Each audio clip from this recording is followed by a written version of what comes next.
నంద శివాభినవ్య నృసింహ భారత్యభిధాన యతీంద్రాన్ విద్యానిధీన్ మంత్రనిధీన్ సదా ఆత్మనిష్టాన్ భజే మానవ శంభురూపాన్ సదా ఆత్మధ్యాన నిరతం విషయేభ్య పరాంగుఖం నౌమి శాస్త్రేషు నిష్ణాతం చంద్రశేఖర భారతీం వివేకినం మహాప్రజ్ఞం ధైర్యౌదార్య క్షమానిధిం సదా అభినవపూర్వం తం విద్యాతీర్థ గురుం భజే.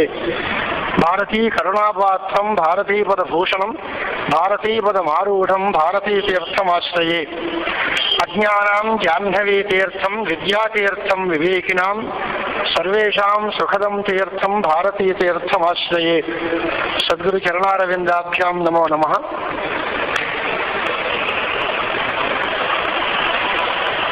వక్తారమాసాద్య యమేవ నిత్యా సరస్వతీ స్వార్థసమన్వితాసీత్ నిరస్త దుస్తర్క కళంకపంకా నమామితం శంకరమర్చితాంఘ్రిం. నారాయణం పద్మభువం వశిష్ఠం శక్తించ తత్పుత్ర బలాశరంచ వ్యాసం సుఖం గౌడపదం మహాంతం గోవిందయోగీంద్రమథాస్య శిష్యం శ్రీశంకరాచార్యమథాస్య పద్మపాదం చ హస్తామలకం చ శిష్యం సంతోటకం వార్తికకారమన్యాన్ అస్మద్గురూన్ సంతతమానతోస్మి. సదాశివసమారంభాం శంకరాచార్య మధ్యమాం అస్మదాచార్యపర్యంతాం వందే గురు పరంపరాం. సభాయే నమః.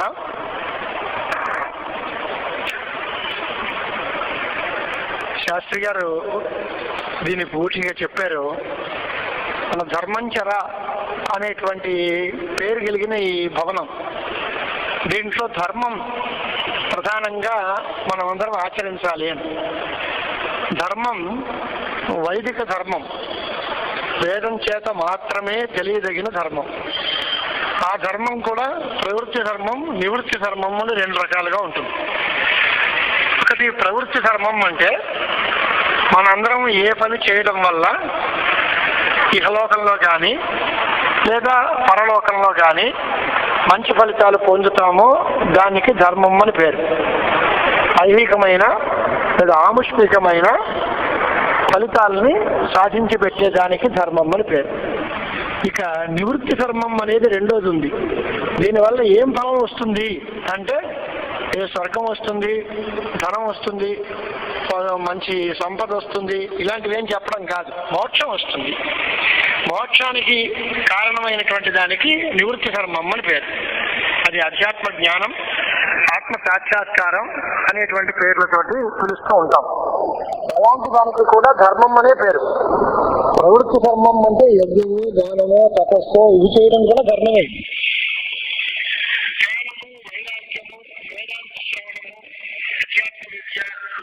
తెలుసుకోవడం ఇలాంటివన్నిటినీ కూడా ధర్మం అనే అంటారు.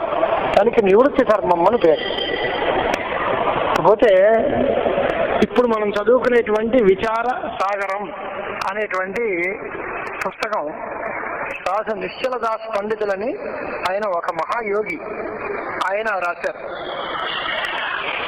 ఆయన 14వ ఏటలో ఈ సంస్కృతాధ్యయనం ప్రారంభించారట. తన 70 సంవత్సరాల వయస్సు వచ్చే వరకు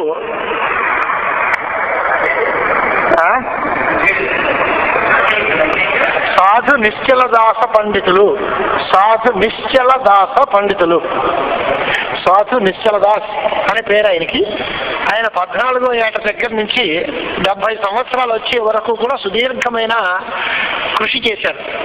వేదాలు, దర్శనాలు, శాస్త్రాలు, తత్రాపి సాంఖ్యం, యోగం, వేదాంతం ఇలాంటివన్నిటినీ బాగా అధ్యయనం చేసి మహాయోగిగా ఉండి అనుభవంలోకి తెచ్చుకుని తాను సంపాదించిన విజ్ఞానం అంతా కూడా 10 మందికి తెలియజేయాలనే ఉద్దేశంతో ఈ హిందీ భాషలో ఈ పుస్తకాన్ని ముందు రాశారు. అది ముందు పద్యాల రూపంలో ఉంది. దానికి టీక మళ్ళీ రాయించారు. దాని మీద టిప్పణి రాశారు. అది 3 భాగాలుగా నడిచింది హిందీ గ్రంథం. ఇదంతా చూసిన తర్వాత వాసుదేవ బ్రహ్మేంద్ర సరస్వతి స్వాముల వారు అనేటువంటి ఒక యతీశ్వరులు, ఇంత మంచి పుస్తకం సంస్కృతంలో ఉంటే ఖండాంతరంలో కూడా వెళ్తుంది, హిందీ తెలిసిన వాళ్ళ ప్రాంతం తక్కువ, సంస్కృతం తాలూకు పరిధి పెద్దది. ఈ మాట చాలా ఆనందం వేస్తుంది మనకి. ఎందుకంటే సంస్కృతం చదివే వాళ్ళు చాలా తక్కువ మంది ఉంటారు, దీన్ని ఇంగ్లీష్లోనో హిందీలోనో ట్రాన్స్లేట్ చేస్తే ఎక్కువ మందికి చేరుతుంది అనేటువంటి ఆలోచన ఇప్పుడుంది మనకి. కానీ స్వామీజీ ఏమనుకున్నారంటే దీన్ని సంస్కృతంలో చేస్తే ఇంకా ఎక్కువ ప్రాంతానికి వెళుతుంది అన్నది. అంటే హిందీ భాష పరిధి కంటే సంస్కృత భాష తాలూకు పరిధి చాలా పెద్దది, అంచేత సంస్కృతీకరించడం వల్ల ఎక్కువ మందికి ఉపయోగం జరుగుతుంది అనేది స్వామివారి అభిప్రాయం. దీనికి మనందరం చాలా ఆనందించాల్సిన విషయం ఏంటంటే సంస్కృతానికి అంత పరిధి ఉందన్నమాట. మనం ఇవాళ దాన్ని మర్చిపోతున్నా సంస్కృతం తాలూకు పరిధి ఖండాంతరాలలో ఉంది. అన్ని చోట్ల కూడా సంస్కృతం చదివిన విద్వాంసులు ఉన్నారు. దీన్ని సంస్కృతంలో కనుక రాస్తే ఇంకా ఎక్కువ ప్రచారం వస్తుంది అనేటువంటిది స్వామీజీ అభిప్రాయం. అంచేత ఆయన ఈ సంస్కృతీకరణం చేశారు. దీనికి సాగరం అని పేరు. సాగరం అంటే సముద్రం, సముద్రాల్లో కెరటాలు ఉంటాయి. అలాగే ఈ గ్రంథంలో కూడా అధ్యాయాలకి తరంగాలు అని పేరు పెట్టారు. ఆ తరంగంలో ఉండేటువంటి చిన్న చిన్న విషయాలకి ఆవర్తములు అని పేరు. అంటే ఒక సముద్రంలో కెరటాలు సుళ్ళు ఉన్నట్టుగా ఈ గ్రంథంలో కూడా 7 తరంగాలు, ఒక్కొక్క తరంగంలో 50, 60, 70 కొన్ని ఆవర్తములు అనే చిన్న చిన్న ప్యాసేజెస్ అన్నమాట. అలాంటి వాటికి ఆవర్తాలని పేరు పెట్టాలని ఈ గ్రంథానికి ఏం చేస్తుంది అనే దానికి భూమికలోనే ఆయన చక్కటి ఉపన్యాసం చేశారు. మనం ఈ విచార సాగరం పుస్తకానికి ఇప్పుడు నేను చేసేటువంటి ప్రయత్నం ఏంటి అంటే ఆ పుస్తకంలో ఏముంది యథాతథంగా పుస్తకాన్ని పాఠం చెప్పడం అనేటువంటి పని పెట్టుకోలేదు నేను. కానీ ఈ పుస్తకం కోసం పరిచయం, ఈ పుస్తకంలో ఉన్న ప్రమేయం ఏమిటో తెలుసుకోవటం, వీలైతే ఈ పుస్తకాన్ని ప్రతి అక్షరం కూడా మీరందరూ చదివేదానికి ఉత్సాహం కలిగేలాగా తెలుగులో కూడా ఈ పుస్తకం ప్రింట్ అయిందండి. చన్నపట్నంలో మద్రాస్ తెలుగు ఆ టైపు తెలుగులో ప్రింట్ అయింది. ఆ పుస్తకం చాలా కాలం అవుట్ ఆఫ్ ప్రింట్ మనకు దొరికేది కాదు. కానీ ఈ మధ్యన విచార సాగరం పుస్తకానికి రీప్రింట్, జెరాక్స్ ప్రింట్ కాపీస్ కూడా వచ్చేసాయి. ఆ పుస్తకాలు కూడా హైదరాబాద్లోనూ వాటిల్లోనూ దొరుకుతున్నాయట. అది నా దగ్గర ప్రస్తుతం అయితే రాలేదు, కానీ నాకు సంస్కృతం ఉంది కదా అని దాని మీద దృష్టి పెట్టాలి. కానీ ఆ పుస్తకాలు దొరుకుతున్నాయి. ఇవాళ మనం ఇక్కడి నుంచి ఒక సప్తాహం, ఒక వారం రోజుల పాటు 7 తరంగాల గురించి పరిచయ ప్రసంగాలు, 7 తరంగాలు ఇవి 7 రోజుల పాటు ఒక సప్తాహంగా మనం ఇది భావించి ఆ గ్రంథంలో ఏముంది అనేటువంటి విషయాన్ని మనం తెలుసుకోవడానికి ప్రయత్నిద్దాం. దీని తాలూకు ప్రయోజనం ఏమిటి అంటే ఈ పుస్తకం మీద మమకారం పుట్టి ఈ పుస్తకాన్ని చదువుకోవటం, అద్వైతమందు శ్రద్ధ కలగడం, వేదాంత విజ్ఞానం మీద అభిరుచి కలగడం. మానవ జీవితం వచ్చిన తర్వాత వేదాంత విచారం చేస్తేనే మనకి పూర్తి లాభం వచ్చినట్టు. ఇంక ప్రథమ లాభాలన్నీ చిన్న చిన్నవే, ఏ లాభాలన్నీ పోయేవే. కానీ వేదాంతం తెలుసుకున్న తర్వాత ఆ వేదాంత విజ్ఞానం చేతనే సునిశ్చితమైన అర్థం కలిగిన వారు అవుతారు అని మనం ఎప్పుడైనా ఓ స్వాముల వారికి దండం పెడితే వేదాంత విజ్ఞాన సునిశ్చితార్థా సన్యాస యోగా యశుద్ధ సత్వాహ అని అడుగుతాం. వేదాంత విజ్ఞానం చేతనే అర్థ నిశ్చయం చాలా బాగా జరుగుతుంది, లేకపోతే జరగదు. కనుక వేదాంతాల యొక్క గొప్పతనాన్ని తెలుసుకోవటం, దానిలో ఉండేటువంటి ఉపనిషత్తుల సారం అంతా కూడా మనం తెలుసుకోవడం అనేది ప్రయత్నం చేయడం. ఆయన భూమికల్లో చక్కగా ప్రణాళికాబద్ధంగా రాస్తారు.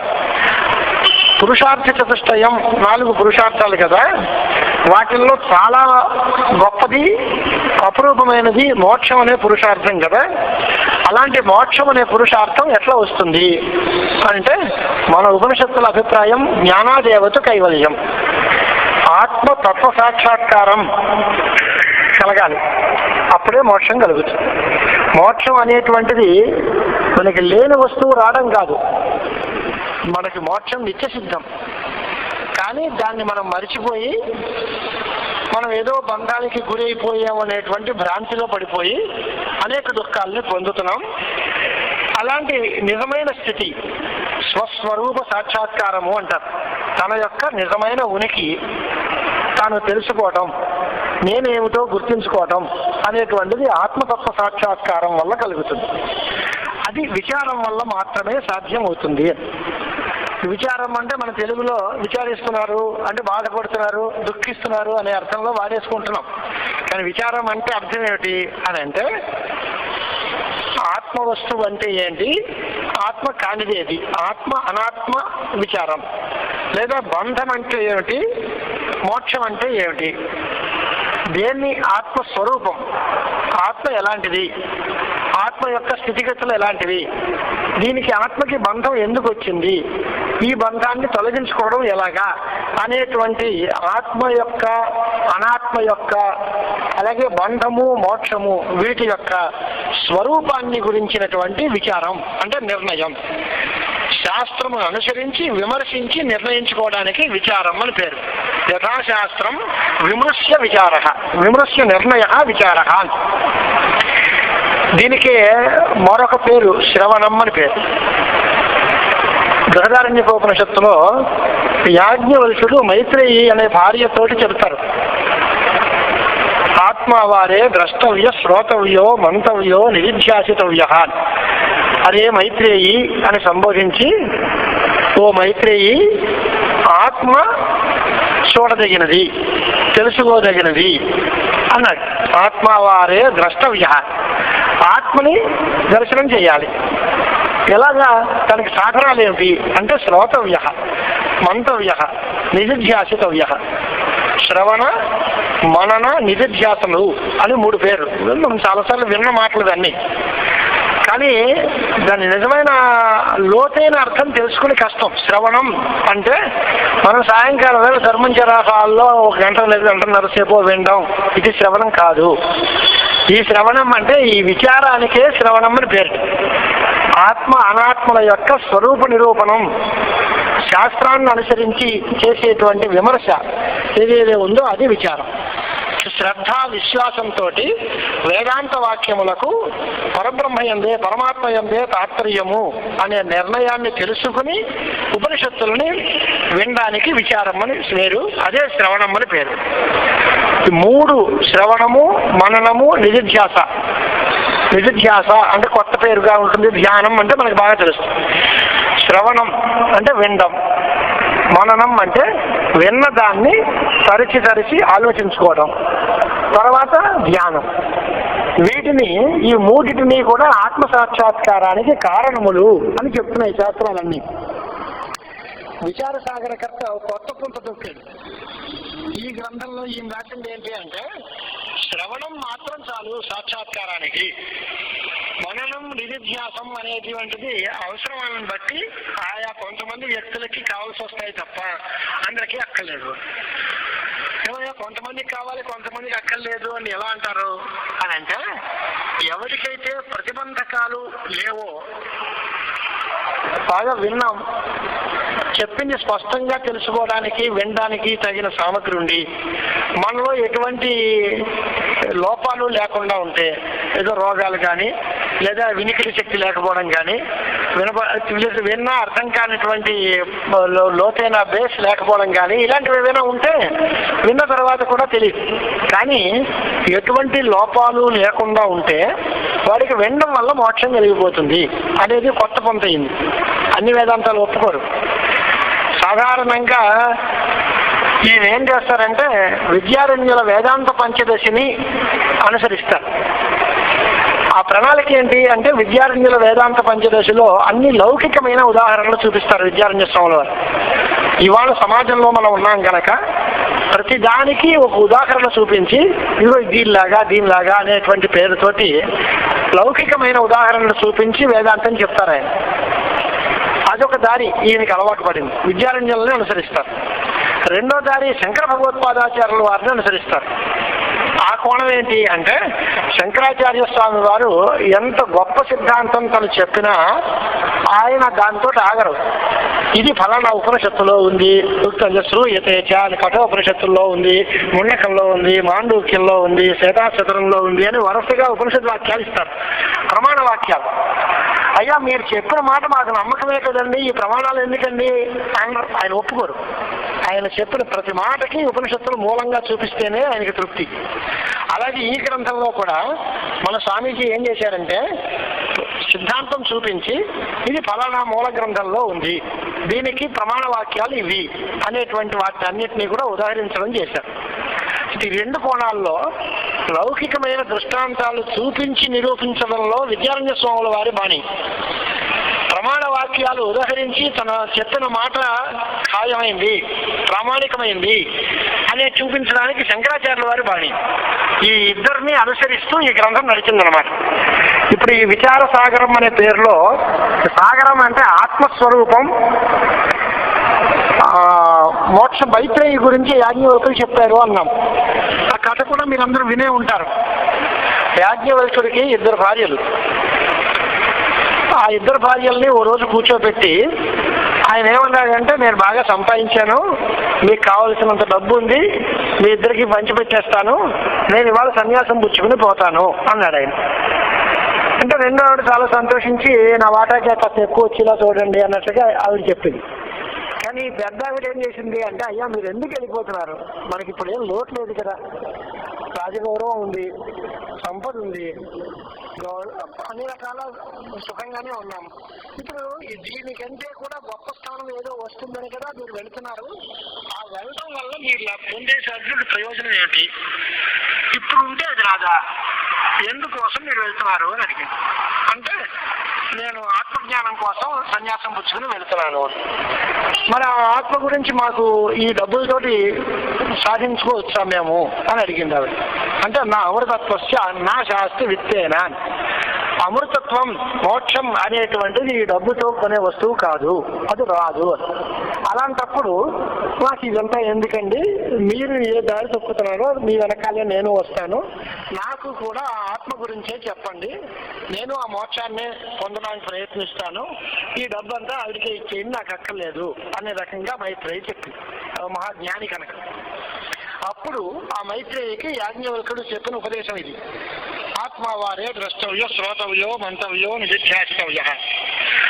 ఆత్మ తెలుసుకోవాలి, ఆత్మ సాక్షాత్కారం వల్ల మోక్షం కలుగుతుంది.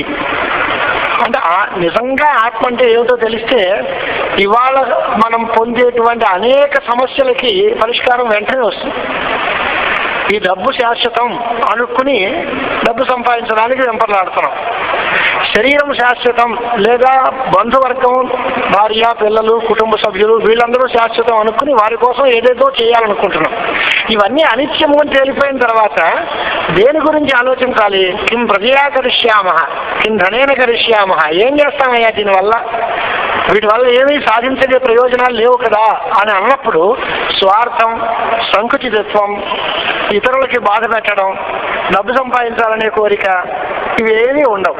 ఒకటే ఉంది, ఆత్మ వస్తువు ఒకటే ఉంది, రెండో వస్తువే లేదు అన్నప్పుడు ఎవరిని ద్వేషించాలి, ఎవరి కోసం ఏ పని చేయాలి, అదేం అక్కర్ లేకుండా హాయిగా శాంతంగా ఆనందంగా ఉండొచ్చు.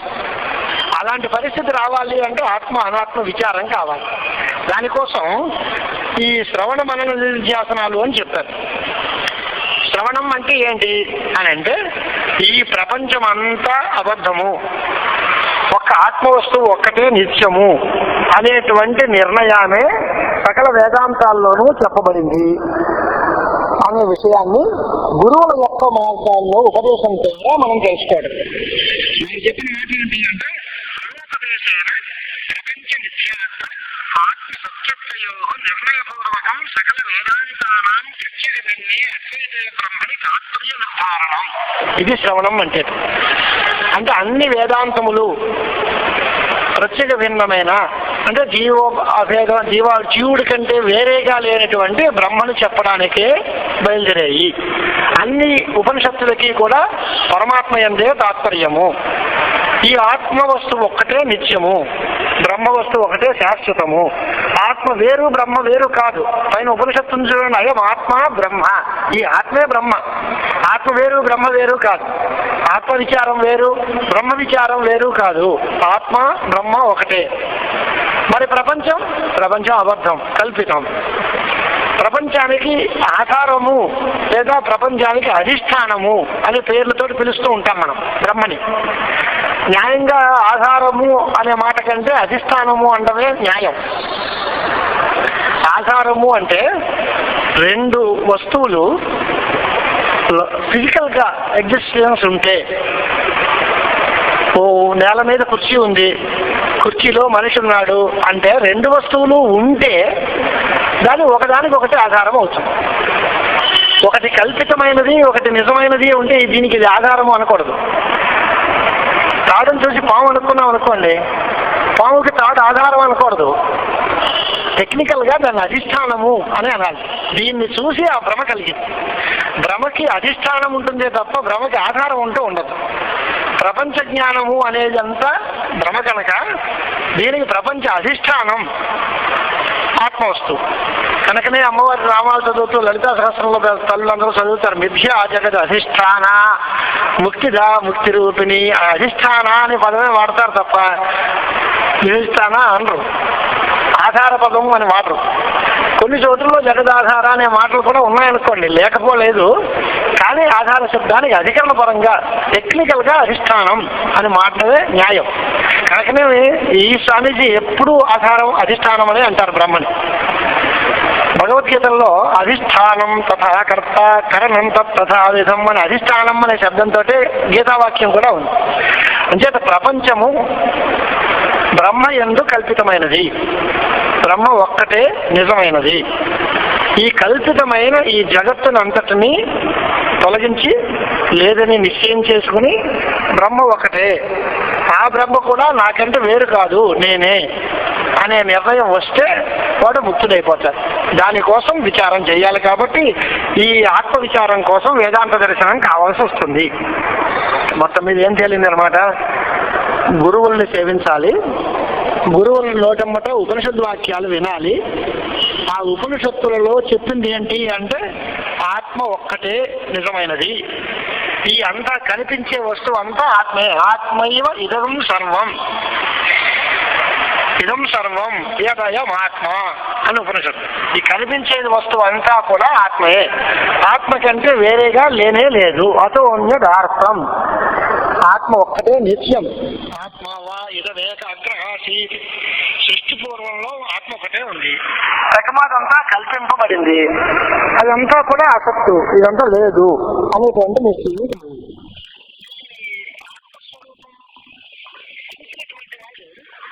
ఎటువంటి దుఃఖాలని కానీ భయాన్ని కానీ పొందడు.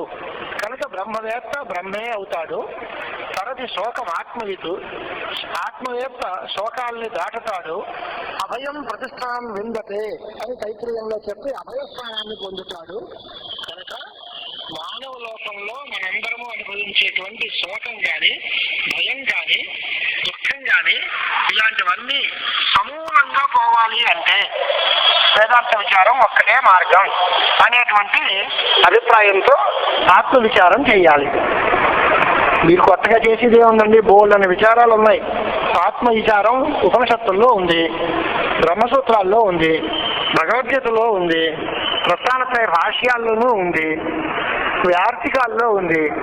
అనేక మంది భామతీ ప్రస్థానం, వివరణ ప్రస్థానం అని అనేక మంది పెద్దలు గ్రంథాలు రాశారు. విద్యారణ్య స్వాముల వారు వేదాంత పంచదశి అని రాశారు.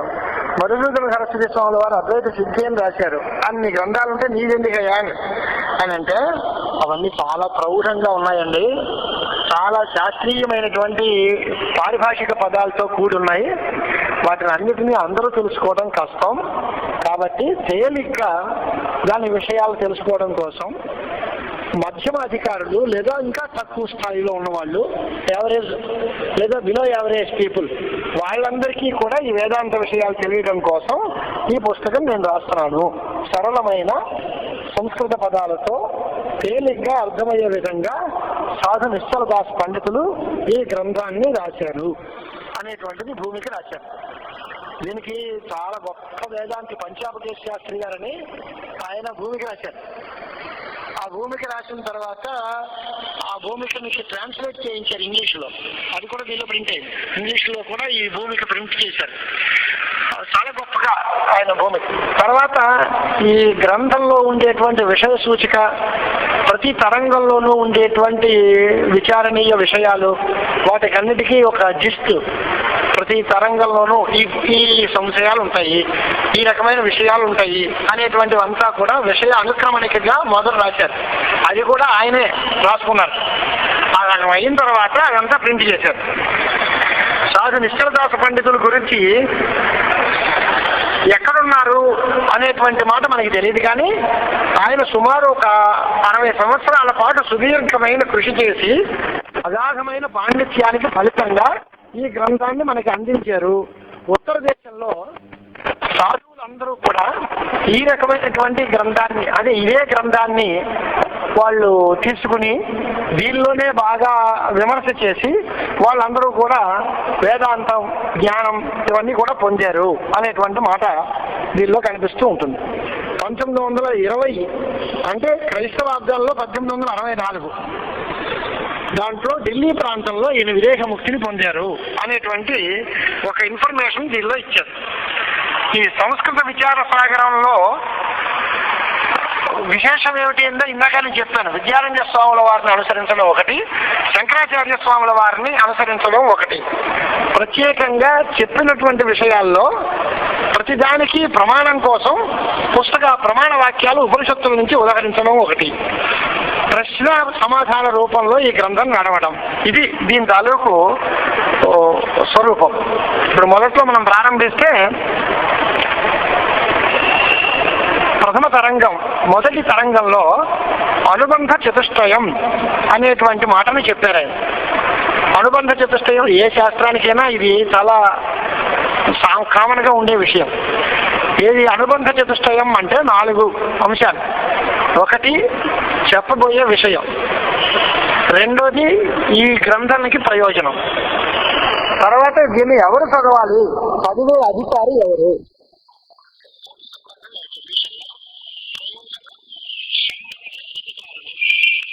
విషయం ఏది, ముఖ్యంగా ఏం చెప్తారు అనే విషయం తేలాలి. ఈ చదవడం వల్ల నాకు వచ్చే లాభం ఏమిటి అనేది ప్రయోజనం రెండోది. ఎవరు చదవాలి, దీనికి ఎలిజిబిలిటీ, ఎలాంటి వాళ్ళు అధికారులు అనేటువంటిది తేలాలి. ఆ పుస్తకానికి చెప్పే ప్రమేయానికి లేదా చదివేవాడికి చదివేవాడే గ్రంథానికి సంబంధం ఏమిటి అనేది కూడా ఆలోచించాలి. ఈ 4టిని అని అనుబంధ చతుష్టయం అంటారు. సాంప్రదాయకంగా ప్రతి గ్రంథంలోనూ ఒక మంగళాచరణం చేయడం అనేది ఒక అలవాటు మనకి. ఈ గ్రంథంలో కూడా ఆయన మంగళాచరణం చేశారు. కానీ మంగళాచరణం చేసేటువంటి పద్ధతి ఎలా ఉంటుంది వేదాంత గ్రంథాల్లో అంటే, బ్రహ్మ వస్తువుని కీర్తించడమే మంగళాచరణం చేస్తారు. దేవుడికి దండం పెట్టడము, లేకపోతే ఆయనకి నమస్కారం, ఈయనకి నమస్కారం, ఇలాంటి మాటలు అనరు. బ్రహ్మ నిర్దేశమే మంగళం. బ్రహ్మని గురించినటువంటి స్వరూపం నిరూపిస్తారు. ఆ స్వరూప కీర్తనమే చాలా గొప్పది. మంగళానాంచ మంగళం అని ఆ బ్రహ్మ వస్తువుని ఒక్కసారి వస్తు నిర్దేశం చేయడం, అదే మంగళాచరణంగా భావిస్తారు. అలాంటి వస్తు నిర్దేశం నిర్గుణమైనటువంటి పరమాత్మ యొక్క స్వరూపాన్ని మనకు చూపిస్తూ మంగళాచరణంతో ప్రారంభిస్తారన్నమాట గ్రంథం. సుఖం నిత్యం స్వప్రకాశం వ్యాపకం నామరూపయోరధిష్టానం బుద్ధ్యబోధ్యం బుద్ధేర్దృక్ యత్ నిర్మలం అపారం సర్వ వేదాంత వేద్యం ప్రత్యక్ పరం మహః తదేవాహం న మత్తో అన్యదితి మే నిశ్చితా మతి. సర్వ వేదాంత సారం, సర్వోపనిషత్తులు చెప్పేటువంటి సారం అంతా కూడా ఈ మంగళ శ్లోకంలో చెప్పేశారనమాట ఆయన. ఎలాంటిది అని అంటే, తదేవ అహం అంటే అహం బ్రహ్మాస్మి, అదే నేనే ఆ బ్రహ్మమును. తత్వమసి అని మనం ఉపనిషత్ వాక్యం వింటున్నాం. ఇలాగే తదేవ అహం, ఆ బ్రహ్మమే నేను, నా మత్తః అన్యత్, నాకంటే వేరు లేదు. ఇది దృఢమైన నిశ్చయం.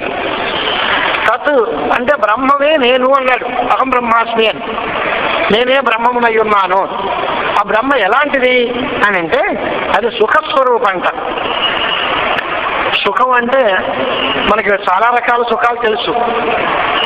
చల్లటి పదార్థం తింటే సుఖం, తియ్యటి పదార్థం తింటే సుఖం, మంచి సువాసన పరిమళ ద్రవ్యాలని ఆగ్రానిస్తే సుఖం, ఈ సుఖాలు వైషయిక సుఖాలయ్యా, అవి తాత్కాలికాలు. కానీ సుఖం అంటే నిత్యమైన సుఖము. రెండో విశేషం వేశారు, సుఖం నిత్యం, నిత్యమైన సుఖం, అది పరమాత్మ స్వరూపం. ఎవరు చెప్పారు అంటే సత్యం జ్ఞానం అనంతం బ్రహ్మ.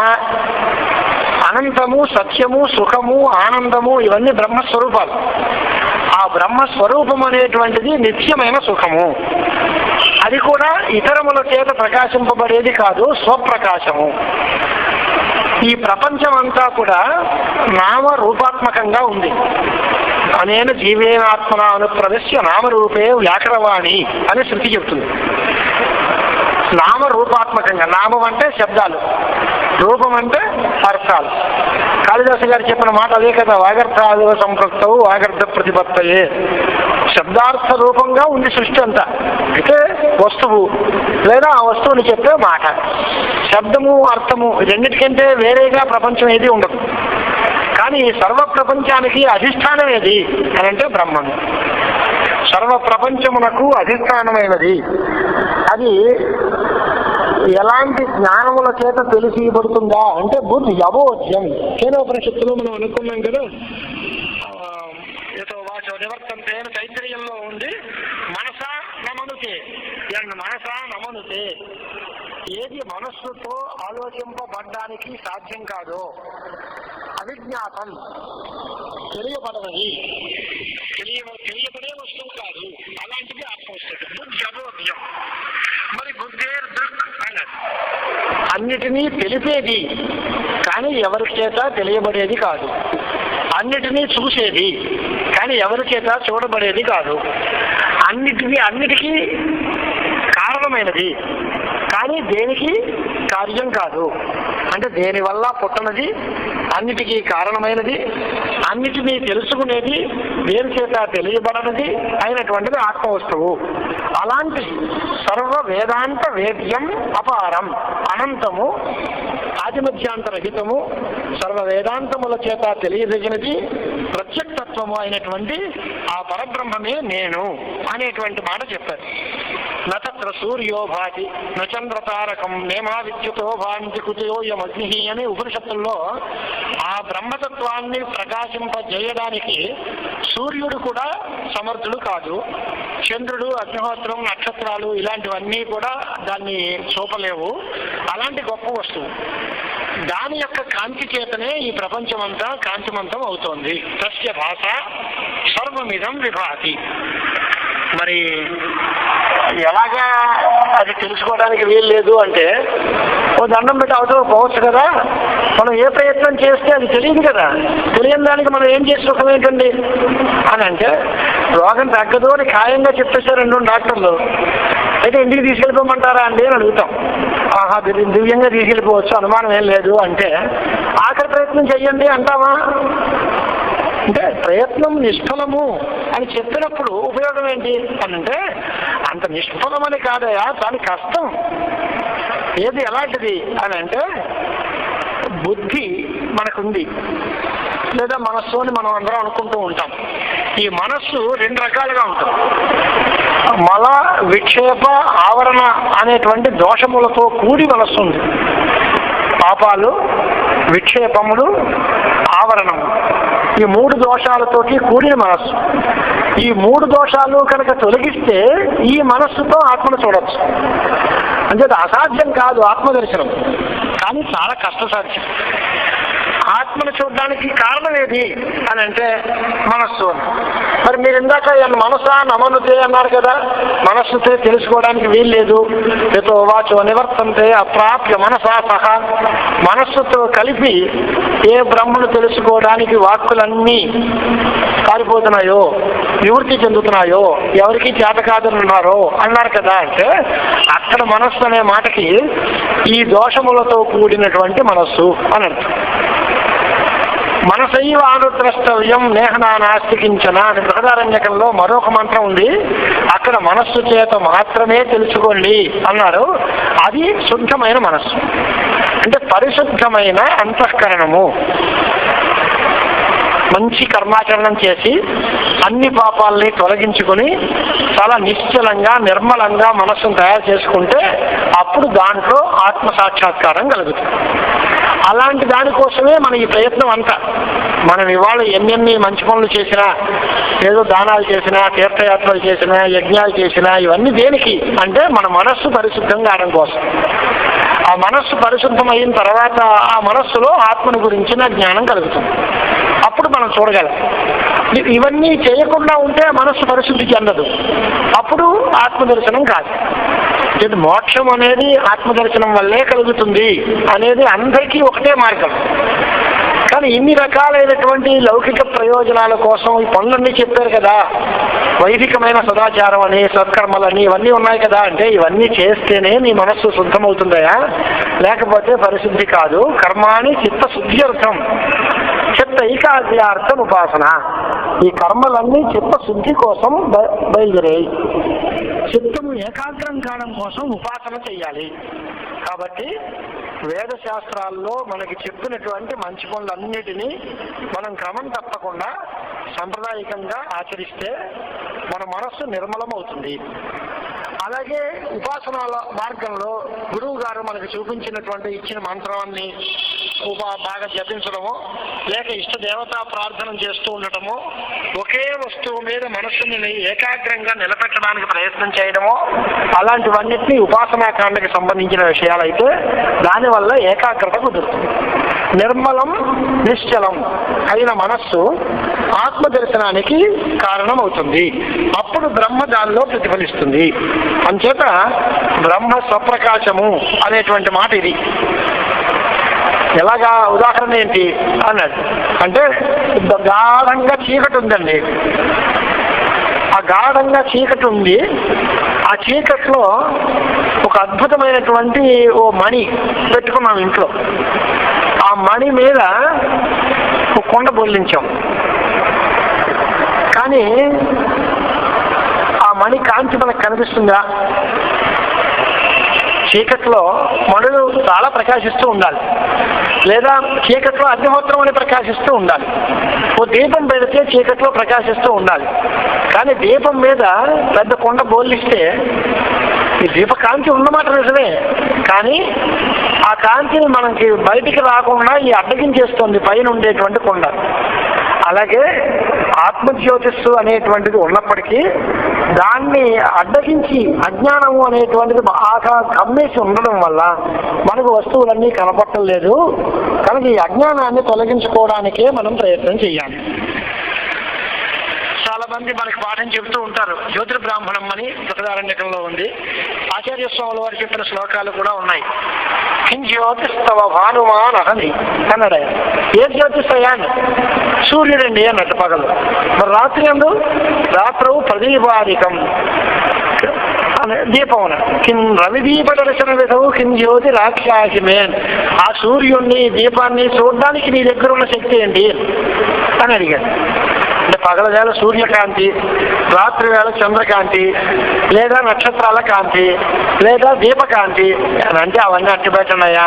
ఆ దీపం ఆరిపోయింది అనుకో, నక్షత్రాలు మేఘాలు పట్టేసాయి అనుకో, చంద్రుడు అస్తమించాడు అనుకో, రాత్రి కనుక సూర్యుడు లేడు అనుకో, అప్పుడు మాట ఏంటి అని అంటే, శ్రేణయో జ్యోతిషాస్తే నా జ్యోతిష్ నా దగ్గరే ఉంది కదా, ఎక్కడికి పోలేదన్న. ఆత్మజ్యోతిష్ అనేది శాశ్వతంగా ఉండేది. అది ఒక చోట ఉండి ఒక చోట లేకపోవడం అనేది ఉండదు. అలాగే ఆత్మ అనేటువంటిది స్వప్రకాశం, తనంతట తానుగా వెలుగొందుతూనే ఉంది. కానీ ఆ వెలుగుకి మరొక సహకారం అక్కర్లే. కానీ అది కప్పుపడిపోయింది. మన ప్రయత్నం అంతా కూడా ఆ కప్పేసినటువంటి అజ్ఞానాన్ని తొలగించుకోవడానికి తప్ప ఆత్మను సంపాదించడానికి కాదు. అంటే మోక్షాన్ని పొందడానికి ప్రయత్నించాలా? కాదండి, మోక్షాన్ని పొందడానికి కాదు. అజ్ఞాన నివృత్తిలో అవిద్యా నివృత్తం యత్నక్రియత. పట్టిన దయ్యం వదలాలంటే. రోగం పోతే ఆరోగ్యం దానంతా అదే వస్తుంది. అజ్ఞానం పోతే మోక్షం అదే వస్తుంది. మన దగ్గరే ఉంది. వస్తుంది అనే మాట ఎందుకు? మన దగ్గర లేకపోతే కదా. మనమే ఆత్మస్వరూపమై ఉన్నాం, కానీ దాన్ని బట్టి చుట్టూ అజ్ఞానం పీడిస్తోంది అన్నాడు. దీంట్లో సుఖం నిత్యం అని రెండు అన్నాడు కనుక వైషయిక సుఖాలు అన్ని దూరం అయిపోయాయి. నిత్యం మాత్రమే చెబితే ఏదో మనం తాత్కంలోనూ మాత్రం ఆకాశం నిత్యం, కాలం నిత్యం అంటాం. కానీ అలా కాదు, వ్యాపకం కూడా చెప్పుకోవాలి. స్వప్రకాశము అనేది ఆకాశం దానంతలో అది ప్రకాశించే స్వభావం కలిసి కాదు, కాలం కూడా దానంతలో అది ప్రకాశించదు. కానీ ఆత్మవస్తువు అలా స్వప్రకాశం. వ్యాపకం అంటే పరిచ్ఛిన్నమైనటువంటి ఒక డైమెన్షన్స్ ఏదైనా ఒక ఉపాధులతో కూడి ఉంటే దానికి పరిచ్ఛిన్నము అని పేరు. ఆత్మవస్తువు అపరిచ్ఛిన్నం, దానికి ఎటువంటి పరిచ్ఛేదం లేదు. దేశ కాల వస్తు పరిచ్ఛేదాలు అంటారు. దేశము వల్ల పరిచ్ఛేదం, ఇక్కడ ఉంది అక్కడ లేదు, లేదా ఇప్పుడు ఉంది అప్పుడు లేదు, లేదా ఇక్కడ ఈ రూపంలో ఉంది ఆ రూపంలో లేదు. ఇలాంటివి ఏమీ లేవు ఆత్మవస్తువుకి. ఆత్మ సర్వత్ర వ్యాపకం, అన్ని చోట్ల ఉన్నది, పరిచ్ఛిన్నం కాదు, నామరూపములకు అధిష్టానం. ఇలా చెప్పడం వల్ల ఆత్మస్వరూపాన్ని కీర్తించట. ఇదేం మంగళాచరణం అండి? దేవుణ్ణో దెయ్యాలో చేసుకోవచ్చు కదా. ఇక్కడ కొన్ని ప్రశ్నలు అడిగారు ఆయన. మంగళాచరణం చేశారు, బాగానే ఉంది. మంగళాచరణం విష్ణుమూర్తినో శివుణ్ణో ఎవరినో ప్రార్థించవచ్చు కదా, ఈ బ్రహ్మస్మరణం మంగళం ఎందుకు చేసావు నువ్వు అని అడిగాడు. అంటే సమాధానం ఏంటి అని అంటే, ఆ బ్రహ్మ విష్ణువు ఇవన్నీ కూడా నా యందు కల్పింపబడిన వస్తువులే కనుక నన్ను నేను స్మరించుకుంటే ఈ బ్రహ్మ విష్ణువులు వీటినన్నిటినీ కూడా నేను దాటి దానికంటే లోతైనటువంటిది, దానికి కారణమైన వస్తువుని స్మరించినట్టు అవుతుంది. కాబట్టి అవన్నీ కూడా కార్యోపాధి. కార్యోపాధి అయం జీవ, కారణోపాధి ఈశ్వర అని ఓ మాట ఉంది. అలాగే ఈ ఈశ్వరుడు సమస్త శక్తివంతమైనటువంటి పరమేశ్వర తత్వంగా మనం అందరం ఏం కల్పిస్తున్నామో అవన్నీ కూడా ఆత్మ యందు కల్పితములే. జీవుడు బ్రహ్మము, ఈశ్వరుడు ప్రపంచము, ఈ 4 మాటలు ప్రధానంగా వేదాంతాల్లో వస్తాయి మనకి. జీవుడు, ఈశ్వరుడు, జగత్తు, వీటన్నిటికీ కారణమైనది బ్రహ్మం. బ్రహ్మంలోంచే జీవుడు వచ్చాడు, బ్రహ్మంలోంచే ఈశ్వరుడు కూడా కల్పింపబడ్డాడు, బ్రహ్మమందే జగత్తు కూడా కల్పింపబడింది. జీవుడు బ్రహ్మ ఒకటే అనేటువంటి మాట చెబుతున్నాం మనం. జీవుడు ఈశ్వరుడు ఒకటే అంటున్నాం. జీవుడు ఈశ్వరుడు ఒకటే అంటే డైమెన్షన్ జీవుడు బ్రహ్మము, ఈశ్వరుడు కూడా బ్రహ్మమే. కాబట్టి జీవుడు ఈశ్వరుడు ఒకటే అంటున్నాం. జీవుడు ఈశ్వరుడు ఎప్పుడూ ఒకటి కాదు. తక్కువ తెలిసినవాడు, తక్కువ శక్తి గలవాడు, మనస్సుతో అన్ని పనులు సాధించుకునేవాడు జీవుడు. మాయ అనేటువంటి గొప్ప శక్తి గలవాడు, అన్నీ తెలిసినవాడు, ఎప్పుడు ఉండేవాడు ఈశ్వరుడు. ఈ రెండిటికీ కూడా కారణం ఏమిటి అంటే నిర్గుణమైన బ్రహ్మతత్వం, ఆత్మ చైతన్యమే. మనకి తెలిసే భాషలో మనం మాట్లాడుకోవాలి అంటే, బంగారానికి వెండి కలిపి వస్తువు తయారు చేస్తే తెలుపు రంగులో వస్తుంది, బంగారానికి రాగి కలిపి వస్తువు తయారు చేస్తే ఎరుపు రంగులో వస్తుంది. బంగారం బంగారమే, దాంట్లో కలిపే వస్తువు ఒకప్పుడు తెల్లటి వెండి కలుస్తుంది, ఒకప్పుడు ఎర్రటి రాగి కలుస్తుంది. దాని షేప్ మారుతుంది, రంగు మారుతుంది. కానీ అది రెండింటినీ బంగారం అనం. కలిపిన వెండి బంగారం కాదు, కలిపిన రాగి కూడా బంగారం కాదు, బంగారం బంగారమే. అలాగే చైతన్యము అనేది బంగారం లాంటి వస్తువు. చైతన్యము ప్లస్ మాయ అంటే ఈశ్వరుడు అవుతాడు. చైతన్యము ప్లస్ అజ్ఞానము అయితే జీవుడు అవుతాడు. ఈ అజ్ఞానము మాయ అనేటువంటివి ఉపాధులు. మాయోపాధిక ఈశ్వర, అవిద్యోపాధికుడు జీవుడు. ఈ 2 ఉపాధుల్ని తొలగిస్తే ఉన్న చైతన్యమే పరమాత్మ, అదే సర్వవ్యాపకం, అదే సర్వ చైతన్య నిర్గుణ పరమాత్మము అనేటువంటి పేరు చెప్తాం.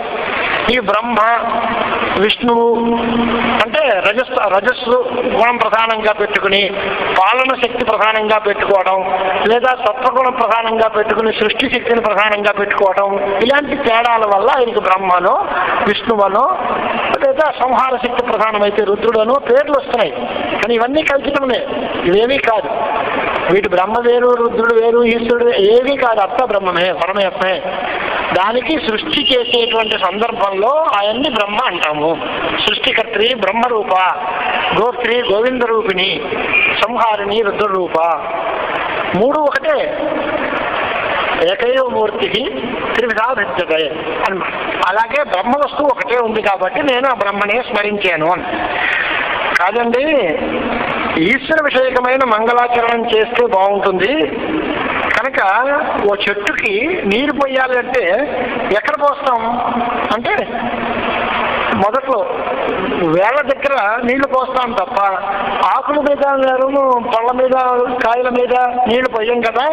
అలాగే ఈశ్వర విషయకమైన మంగళాచరణం చేస్తే బాగుంటుంది కదా అని అంటే సర్వజ్ఞుడైనటువంటి ఈశ్వరుడు కూడా నాయందే కల్పింపబడ్డాడు కనుక ఆయనందరినీ నేను ధ్యానం చేయడం కంటే నన్ను నేను స్మరించుకోవడం మంచిది అనేది నా సిద్ధాంతం అన్నాడు.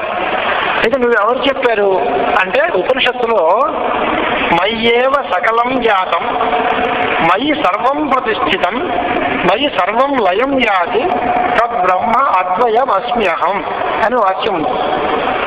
అనోరణీయాన్ మహతో మహీయాన్ అనేటువంటి మంత్రం కూడా ఉంది.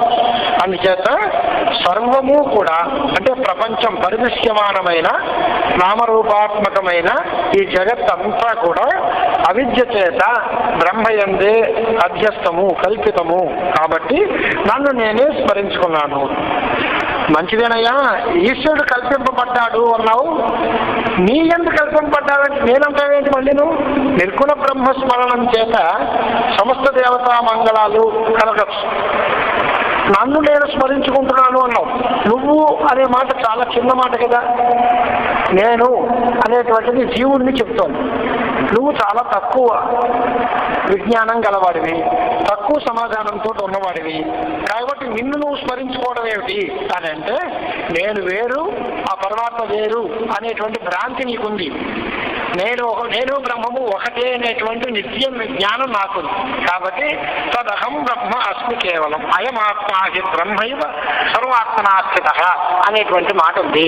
కాబట్టి బ్రహ్మ వేరు నేను వేరు కాదు. దీన్ని బృహదారణ్యకం చివరిలో చెప్పినట్టుగా భార్యని ప్రేమించినా తన కోసమే, పుత్రులను ప్రేమించినా తన కోసమే, సంపద కావాలనుకున్నా తన ఆనందం కోసమే అనేటువంటి అర్థం వచ్చేలాగా ఆత్మా హి యశాం ప్రియ, ఆత్మ యొక్క ఆనందం కోసమే సర్వం ప్రియం భవతి, ఆత్మనస్తు కామాయ సర్వం ప్రియం భవతి అని ఉపనిషత్తు చెబుతుంది. ఆత్మనస్తు కామాయ జాయా ప్రియా భవతి, ఆత్మనస్తు కామాయ పుత్రా ప్రియా భవంతి అనేటువంటి వాక్యాలన్నిటిలోనూ కూడా తన యొక్క ఆనందం కోసమే లోకంలో మనిషి ఏ వస్తువునైనా తీసుకుంటున్నాడు. ఆ వస్తువు మీద మమకారం కాదు, తన ఆనందం. మొత్తం ఏ వస్తువు కావాలనుకున్నా తన కోసం, తన ఆనందం కోసం. తాను అటువంటి ఆనంద స్వరూపమైన తాను స్మరించుకుంటే అన్ని ఆనందాలు తన దగ్గర ఉన్నట్టే. కనుక ఆత్మానందము అనేటువంటిది అన్నిటికంటే గొప్ప ఆనందం. తైత్రీయంలో ఆనంద మీమాంసా ప్రకరణం రాస్తూ శ్రోత్రియస్సుగా కామహతస్య అనే మకుటంతో చెప్పుకుంటూ 100 రెట్లు చొప్పున పెంచుకుంటూ వెళ్ళాడు. మానుష ఆనందం, దానికి 100 రెట్లు మనుష్య గంధర్వుల ఆనందం, దానికి 100 రెట్లు కర్మలోకానాం దేవానాం ఆనంద, అలాగే దేవగంధర్వులు, ఇలా చొప్పున పెంచుకుంటూ వెళ్ళి ఇంద్రుడి ఆనందం, బృహస్పతి ఆనందం, ప్రజాపతి ఆనందం, తర్వాత బ్రహ్మ ఆనందం. మల్టిప్లై చేస్తే ఎన్ని కోట్ల రెట్లు వచ్చేస్తాయో లెక్కలేదు. కానీ ఆ బ్రహ్మానందం కంటే మించిన ఆనందం లేదు, అది ఆత్మానందం. ఈ ఆత్మ బ్రహ్మ ఒకటే కాబట్టి ఏ స్వరూపాన్ని తెలుసుకోవడం కోసం సాధకులైనటువంటి వారందరూ చిత్తశుద్ధి కోసం కర్మల్ని ఆచరిస్తున్నారో, ఉపాసనలు చేసి ఏకాగ్రాన్ని సంపాదిస్తున్నారో, అలాగే యమ నియమ అష్టాంగ యోగాదులు ప్రాణాయామాదులు అన్నీ చేసి దాని మీద మనస్సు లగ్నమయ్యేలాగా చూస్తున్నారో, అలాంటి ఆత్మస్వరూపాన్ని నేను ధ్యానం చేయక దాన్ని పక్కన పెట్టి ఇంకో దాన్ని నేను ఎందుకు నమస్కారం చేస్తానయ్యా, కాబట్టి నేను ఆత్మనే ధ్యానిస్తున్నాను. ఆత్మకి నమస్కారం ఏంటండి? ఆత్మ నమస్కారం అంటే ఏంటి అని అంటే దానికి దండం పెట్టడం, దండ వేయడం కాదు. అది నేనే అయ్యున్నాను అండమే దానికి పూజ అంటే. తదహం బ్రహ్మ కేవలం, ఆ బ్రహ్మము నేనే అనుకోవడమే దాన్ని పూజించడం అంటే.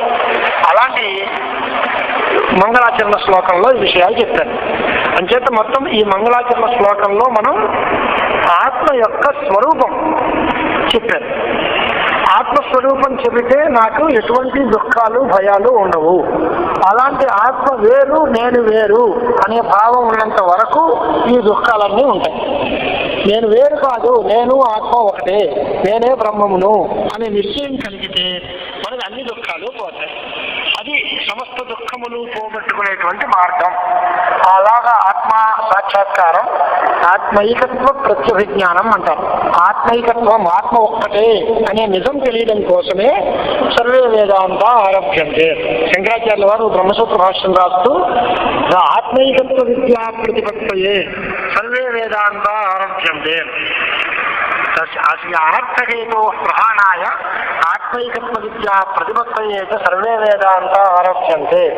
యథా సదాచాయమర్థ సర్వేషాం వేదాంతానాం తథా వయమస్యాం శారీరక మీమాంసాయాం ప్రదర్శయిష్యామః అని చాలా హుందాగా ఈ అర్థం అన్ని ఉపనిషత్తులకి ఆత్మయందే తాత్పర్యం, ఆత్మ ఒక్కటే ఉంది, ప్రతిమదంతా అబద్ధం కల్పితం అనే విషయం ఎలా రుజువు చేయాలో అది ఉపనిషత్తులు విచారం చేస్తూ బ్రహ్మసూత్ర భాష్యంలో మేము బాగా చూస్తాము అని శంకరాచార్యుల వారు చెప్పారు. ఆ బ్రహ్మసూత్ర భాష్యం తాలూకు సారాన్ని సంగ్రహించి తేలిక మాటలతో మనకి ఇప్పుడు చెబుతున్నారు. ఈ గ్రంథం విచార సాగరం అని పేరు పెట్టాం. ఇప్పుడు 3 రకాల పద్ధతులు ఉంటాయి. ఒక విమర్శ చేసేటప్పుడు, ఓ విషయం ఆలోచించి తెలుసుకోవడానికి ప్రయత్నించేటప్పుడు 3 రకాల మార్గాలు. ఒకటి శిష్యుడు అడగడం, గురువు చెప్పడం. దీనికి తత్వబుభుత్సో కథా వాద అని పేరు.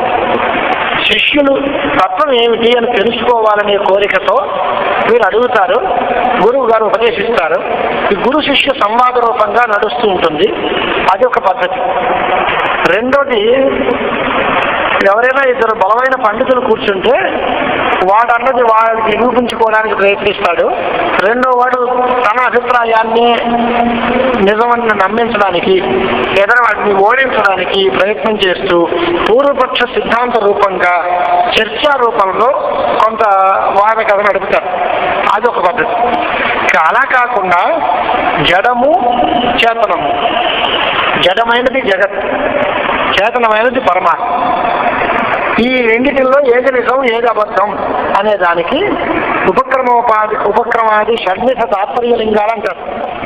6 ప్రమాణాలు చూపించారండి గ్రంథ తాత్పర్యం తెలుసుకోవడానికి.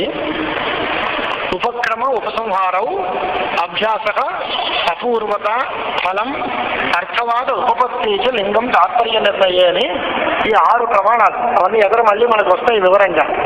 అంటే దేంతో మొదలు పెట్టారు, దేంతో సమాప్తి చేశారు, దేన్ని మళ్ళా చెప్తున్నారు, ఏది చెప్పడం వల్ల ప్రయోజనం వస్తుందని దానికి లాభాన్ని చూపిస్తున్నారు, దేన్ని నిరూపించడానికి తగిన ఉపపత్తులు మార్గాలన్నింటినీ బలపరుస్తున్నారు, అదిగో అదే ప్రధానమైనది అనేటువంటిది తాత్పర్యదాయక ప్రమాణాలను చూపిస్తారు.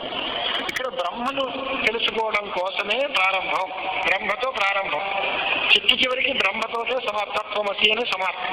మొట్టమొదట్లో సోన్వేస్తవ్య స విజిజ్ఞాసితవ్య, వాణ్ణి వెతుక్కోవాలి, వాణ్ణి తెలుసుకోవాలి, ఆత్మవారే ద్రష్టవ్య, ఆత్మ చూడాలి, ఇవన్నీ ప్రారంభం. అలాంటి ఔపనిషదం పురుషం పృచ్ఛామి అని ప్రశ్న. అలాంటి ఉపనిషత్తులలో చెప్పబడే పురుషుణ్ణి గురించి నేను అడుగుతున్నాను. ఇది ప్రారంభించి చివరికి ఉపసంహారం ఏం చెప్పారు అంటే తత్వమసి శ్వేతకేతో, అవు నువ్వే అయ్యున్నావయ్యా, దీనికోసం ఇంత హడావిడి ఎందుకంటే నా దగ్గరే ఉంది కదా. వేదాంతములలో చెప్పేది ప్రాప్తి, లేని వస్తువు పొందడం కాదయ్యా, ఉన్న వస్తువుని పొందడం. ఎలాగా అంటే ఒళ్ళో పెట్టుకుని ఊరంతా వెతికిన పల్లిలాగా, మెళ్ళలో బంగారం పెట్టుకుని పోయిందో అని ఏడిచిన వాడిలాగా, అలా దొరికింది అంటే అయ్యా నాది ఇక్కడే ఉందా, నేను చూసారా ఎంత పొరపాటు పడ్డానో, లేదనుకున్నాను, పోయిందనుకున్నాను, ఎంతో కంగారు పడ్డాను, చివరికి ఇక్కడే ఉంది అనుకుంటాం. వచ్చిందా కొత్తగా? లేదు, ఉందే. అలాగే నివృత్తి అన్నాడు, నిత్య నివృత్తస్య నివృత్తికి. పోయిన దాన్నే పొమ్మని, ఉన్నదాన్నే రమ్మని. కొత్తగా మాట ఏం లేదు. లేనిది రావడము లేదు, ఉన్నది పోవడము లేదు.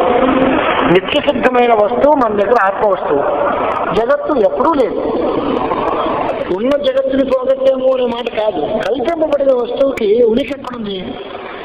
ప్రపంచం అంతా కల్పింపబడింది. ఇంద్రజాలం చూసాం, మ్యాజిక్ షో చూసాం, అనేక వస్తువులు ఆయన మనకు చూపించాడు. ఆయన మాయాశక్తి ప్రభావం చేత మనందరం తెలుసుకున్నాం, చూసాం, ఆనందించాం. షో అయిపోయింది. ఏ వస్తువైనా ఉందా? ఏం లేదు. అయ్యా ఇందాక ఉందండి ఇప్పుడు పోయిందండి అంటావా? ఇందాకనూ లేదు ఆ వస్తువు, ఇప్పుడు లేదు. ఇంద్రజాల ప్రదర్శన సమయంలో ఆ వస్తువులన్నీ ఉన్నట్టుగా అనిపించినా అవి నిజంగా లేదు. విశ్వం దర్పణ దృశ్యమాన నగరీ తుల్యం. శంకరాచార్యుల వారు చాలా అందమైన ఉపమానం చేశారు. అద్దంలో చూపించినటువంటి నగరిలాగా ఈ ప్రపంచం అంతా అబద్ధం, లేదు. ఏదనే విషయం తెలుసుకోవాలి. తెలియడానికి చాలా శ్రమ ఉంది, కొంత కష్టపడాలి, కొంత మనస్సుకి పరిశుద్ధత ఏర్పాటు చేసుకోవాలి. దానికోసమే ఈ ప్రయత్నం చేయాలి తప్ప మనం అంతా కూడా వేరే ప్రయత్నం ఏమీ లేదు. అయితే దీంట్లో కశ్చిద్ధీర ప్రత్యేగాత్మానం ఐక్యత్ అని ఒక మాట ఉంది. ధీరుడైన వాడే ఈ ఆత్మను తెలుసుకోగలుగుతాడు. ధీర అంటే ఎవడు అంటే ధైర్యం గలవాడు ధీరుడు అని మనం అందరూ సాహిత్యార్థాలు చెప్తూ ఉంటాం. అది కాదు.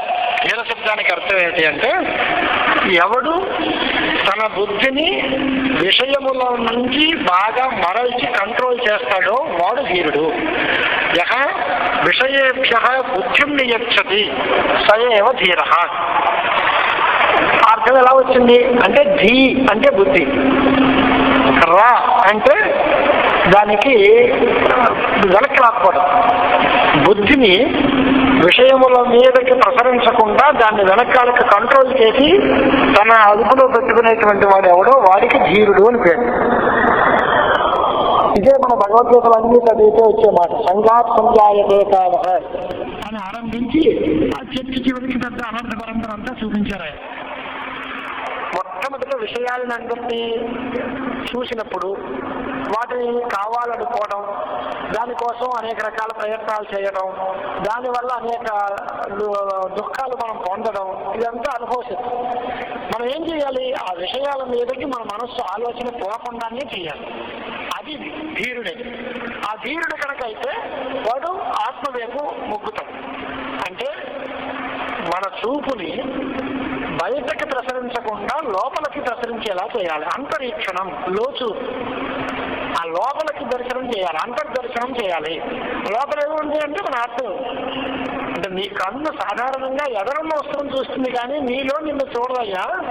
ఇప్పుడు నీ కంటి చేత నువ్వు చూడవలసిన పని ఏంటి అంటే నువ్వు బయట ఉన్న వస్తువులన్నీ చూడడం కాదు, నీ లోపల ఏముందో దాన్ని తెలుసుకో అనేటువంటి ఉపదేశం మనకి చేస్తుందన్నమాట. ఈ గ్రంథంలో అనుబంధ చతుష్టయ నిరూపణం ప్రథమ తరంగం తాలూకు అభిప్రాయం కనుక్కున్నాం. దీంట్లో ప్రారంభంలో ఏమిటి అంటే ముందు అధికారి ఎవరికి ఈ పుస్తకం, ఎలాంటి వాడు ఈ పుస్తకాన్ని చదువుకోవచ్చు అని అంటే మానవ లోకంలో ఉండేటువంటి మనుషుల్ని కేటగరైజ్ చేస్తున్నాడు ఆయన. లోకంలో ఉండేటువంటి మనుషులు అందరూ కూడా మనస్సు ఆడించినట్టుగా ఆడుతూ ఉంటారు. మన ఏవో మనుష్యానాం కారణం బంధమోక్షయో. మనకు బంధం వచ్చినా మోక్షం వచ్చినా దానికంతా మనస్సే కారణం. అందరికీ మనస్సు ఉంది. ఆ మనస్సులో 3 రకాల దోషాలు ఉన్నాయి. ఒకటి మలం, రెండోది విక్షేపం, మూడోది ఆవరణం. మలం అంటే ఏంటి అంటే పాపం. అది కనిపించే వస్తువు కాదు, చాలా సూక్ష్మంగా ఉంటుంది.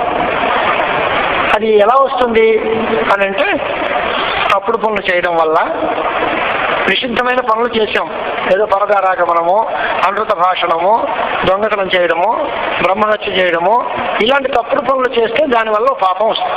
దానికి మలం అని పేరు. లేదా విషయ ఆసక్తి. అంటే అది కావాలి, ఇది కావాలి, అది కావాలి, ఎంతసేపు కావాలి కావాలి అని కోరికలు, విషయాల పట్ల మమకారం, విషయముల మీద మనస్సు పోవడం, దానివల్ల కూడా పాపం వస్తుంది. లేదా చిత్తగతమైన అశుభ వాసన, ఎప్పుడు ఎవరినో మోసం చేయాలనో, ఎవరికో నష్టం కలిగించాలనో, ఏదో తప్పుడు పని చేయాలనో ఇలాంటి ఆలోచనలు వస్తాయి. అవి కూడా పాపం, సంస్కార రూపంగా ఉంటాయి.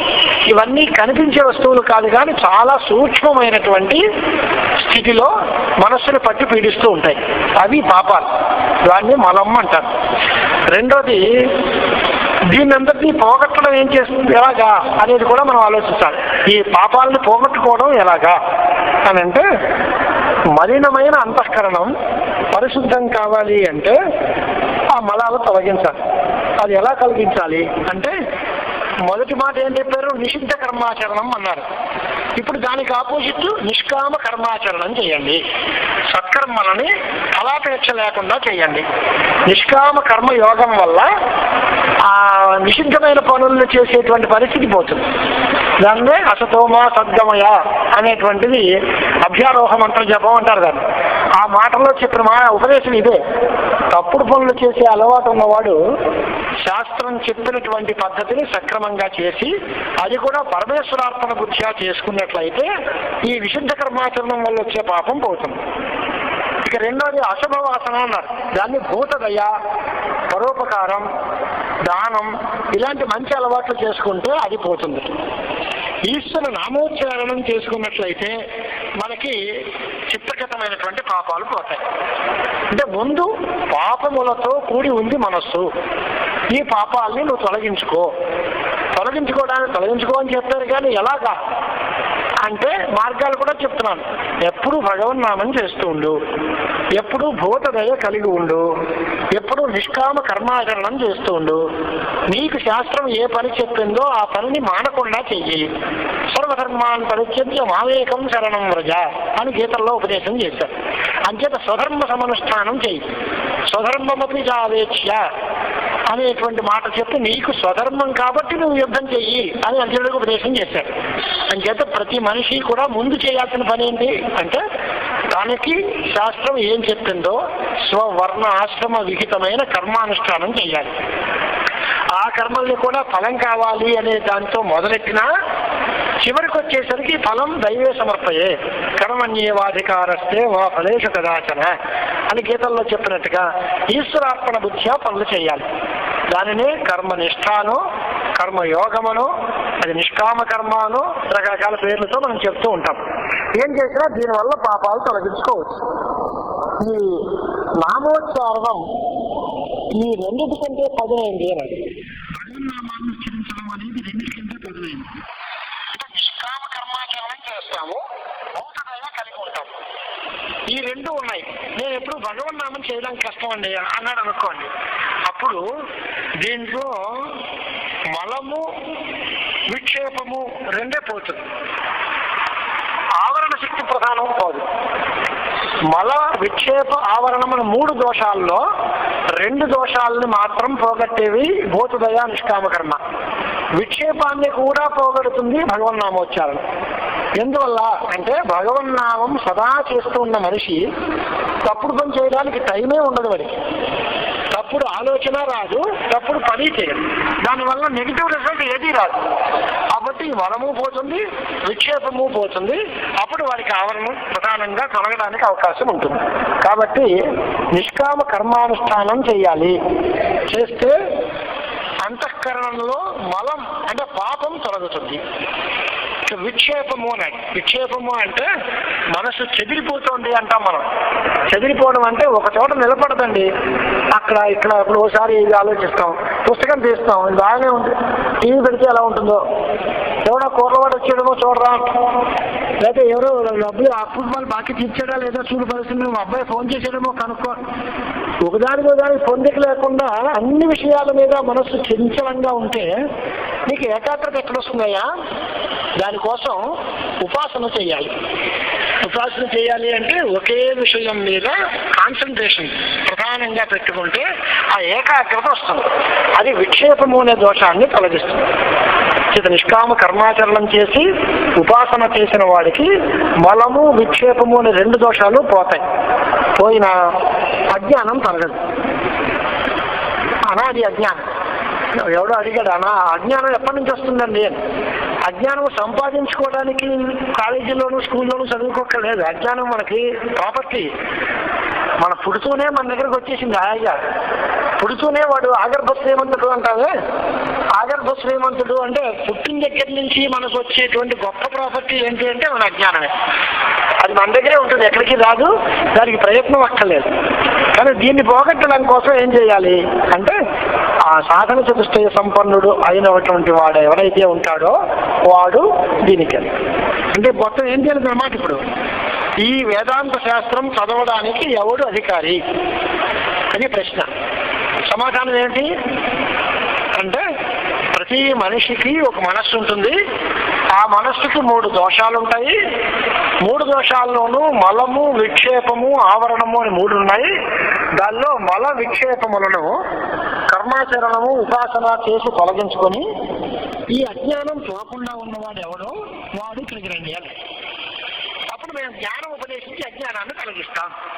అంటే వేదాంత విచారం చేత జ్ఞానోపదేశం కలిగితే అజ్ఞానం తొలగుతుంది. కానీ ప్రతివాడు వచ్చేసి జ్ఞానం ఉపదేశం వేదాంతం అంటే కుదరదండి. మీరు సత్కర్మాచరణం చేసి ఉండాలి, దానివల్ల మలాన్ని తొలగించుకుని ఉండాలి. ఉపాసన ఈశ్వరారాధనం చేసి ఉపాసన చేత ఏకాగ్రత సంపాదించుకుని ఉండాలి. ఆ 2 క్వాలిటీస్ ఉన్నవాడు వేదాంతం వల్ల అధికారం.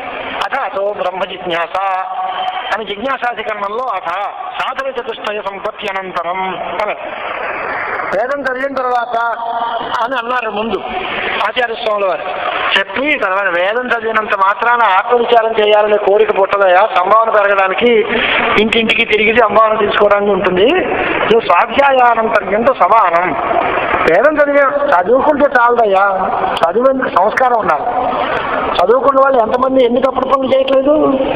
చదివిన తర్వాత మోక్షం వస్తుందనే మాట కాదు, సంస్కారం కావాలి. ఆ సంస్కారం కర్మాచరణం చేతి కావాలి, ఉపాసన వల్ల కావాలి. ఇప్పుడు చెప్పండి, వేదాంతులు కర్మ మార్గాన్ని వదిలేశారా? కర్మలకి దూరంగా ఉన్నారా జ్ఞానులు? ఎంత అపోహ చదివింది. ఆచార్య స్వాముల వారి మాట జ్ఞానం అంటారండి ఆయన. అన్ని కర్మలు వదిలేస్తారు, స్నానం అక్కర్లేదు, సంధ్యావందనం అక్కర్లేదు, జపతపాదులు అక్కర్లేదు, ఇల్లు వాసులు అక్కర్లేదు, ఇంటికి అతిథి వస్తే భోజనం పెట్టక్కర్లేదు, అంతా జ్ఞానం అన్నాడు ఆయన. ఆయన అన్నాడే మనం అనుకుంటున్నాం. ఆయన ఇన్ని పనులు చేసి ఈ మెట్లన్నీ ఎక్కి ఆఖరి పై మెట్ల మీద ఉన్న వాడి గురించి మాట్లాడాడు ఆయన. ఇవన్నీ అక్కర్లేదో మనం అంటున్నాం. అంచేత కర్మకాండ మీద ఎక్కువ ప్రాధాన్యాన్ని చూపించిందే భగవత్పాదులు. కర్మకాండ వద్దల్లా. కానీ లోక తాలూకు అపోహ ఏంటి అంటే కర్మకాండను అంతా వద్దని జ్ఞానమే ప్రధానమని అన్నారు. జ్ఞానం ప్రధానం అన్నమాట నిజం, కర్మలు అక్కర్లేదు అనుకునే మాట తప్పు. కర్మలన్నీ చేసిన తర్వాత ఆ స్థితికి వచ్చిన వాడే ఈ వేదాంతానికి అధికారి అనేది నిర్ణయించారు. అంటే ఇప్పుడు మానవ లోకంలో మనం ఏం చేయాలి అంటే ఉపాసనా కాండలో మొట్టమొదటి సోపాన దృష్టిలో స్వామి చెప్పారు, ఏదో నిత్యం అధీయతాం, చదవండి. తదితం కర్మ స్వనుష్ఠీయతాం, దానిలో చెప్పిన పనులు చేయండి. తర్వాత తేనేజస్సు విధీయతాం అపసిద్ధి, తను నిష్కామంగా నీ చేసిన పనుల వల్ల యొక్క ఫలితాలన్నిటినీ పరమాత్మకి సమర్పించండి.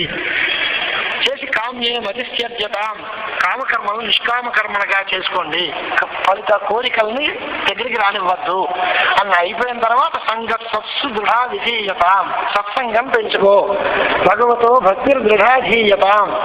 ఇన్ని చెప్పి ఆత్మయిగా ఆత్మహిత్యం అన్నాడు. ఆ చివరు ఆత్మేచ్ఛా వ్యవసీయతాం నిజగ్రహాత్తూర్ణం వినిర్గమ్యతాం. అదే మొక్కలు పట్టుకుని ఇవన్నీ అక్కర్లేదంటే ఇవన్నీ అక్కర్లేకపోతే అది రాదు.